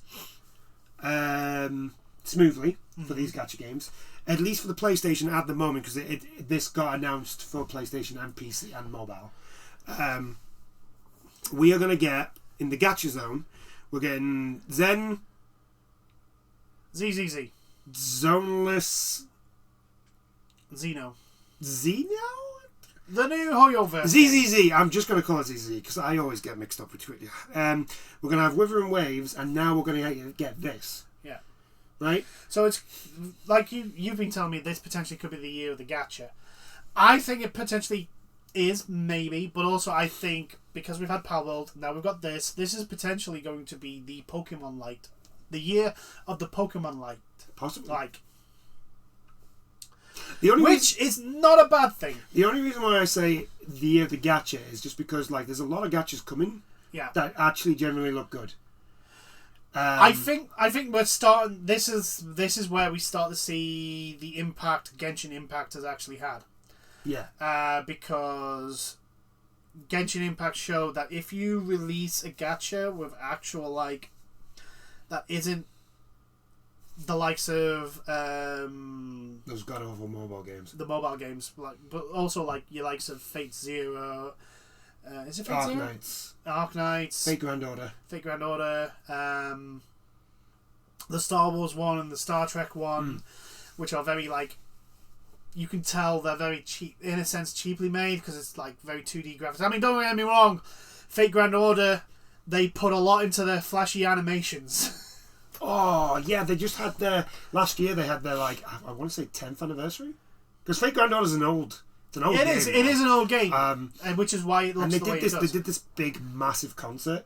Yeah. And they had like an animation behind the last singing the song. Yeah. Number one, the song's beautiful. Mm-hmm. Like it's really, really nice, and the animation behind it was just like I was just like, oh my god, I love Fate. Yeah. Well, like the gachas that. Like Azure Lane, Nikkei, and all them, they're very 2D. There's not too much going on the screen, apart from on Nikkei, which is the stuff you're shooting. Because my god, yeah, that screen gets very that screen gets very busy very quickly. But like Genshin was the first one with like a true 3D, well put together world, massive story, massive structure, mission structures and all that, and they just kept it like there's so much stuff to do in Genshin. It's ridiculous now.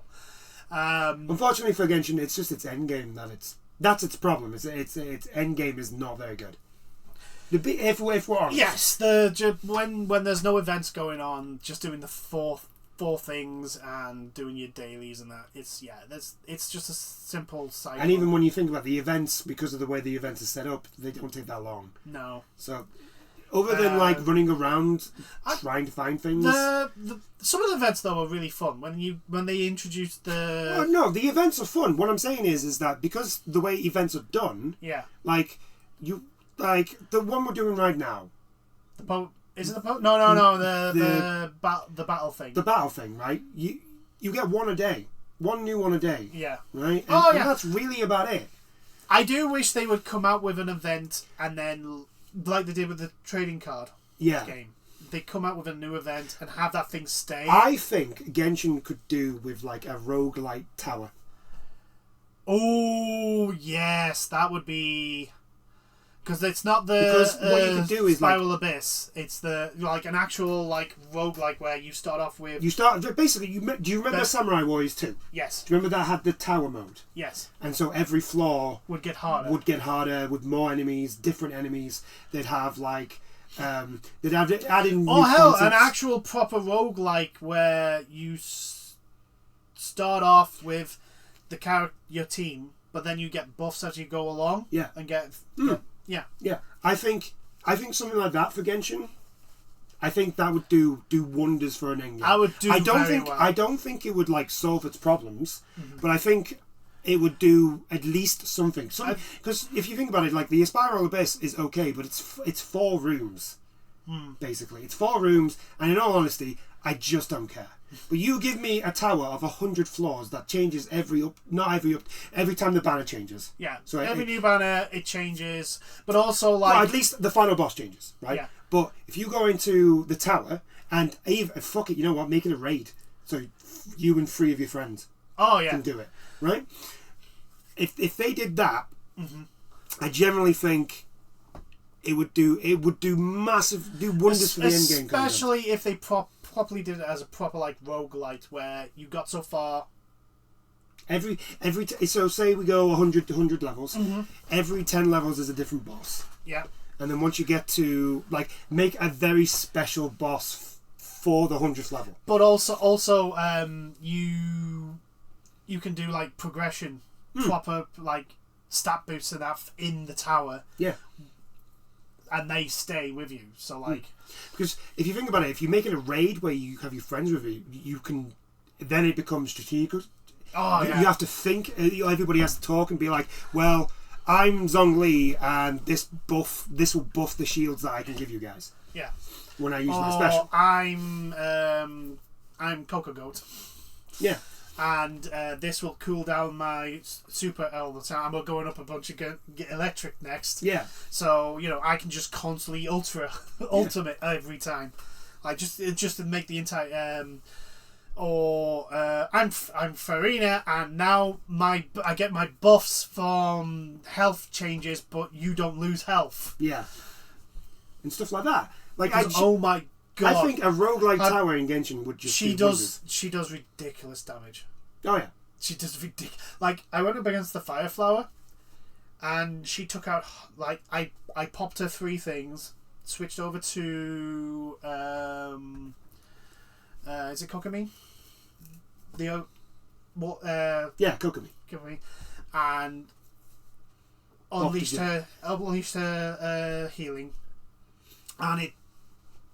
and one blast from the 3 little things took out half its health. Oh.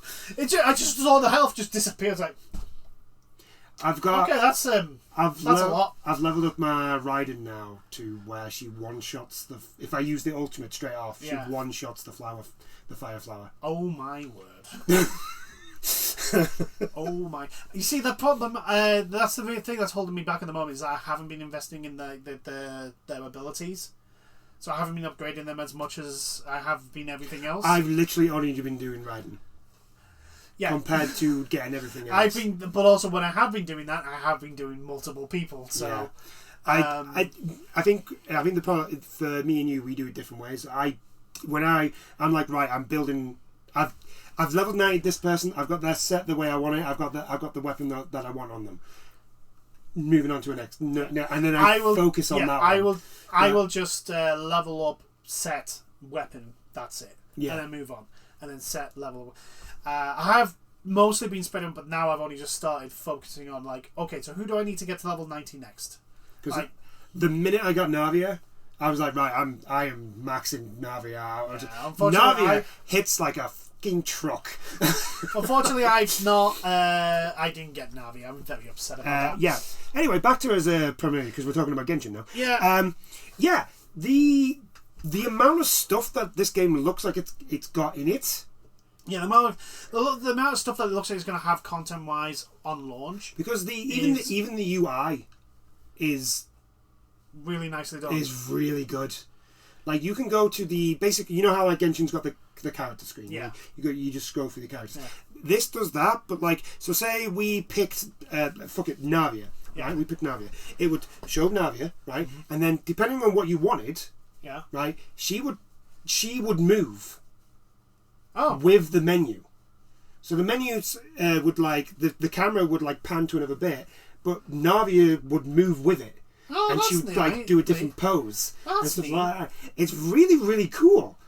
And it's The just one, like, yeah, wow. actually, the one thing I would love in these sort of games, especially when you have like multiple different like combinations, is potentially like show if you have a team set up, show how they combine to each other. Yeah. Which I don't know how hard that would be. Pretty hard, especially for gachas with like the amount of characters they would have in the end. So I don't know whether that's an actual realistic request, but it would be nice.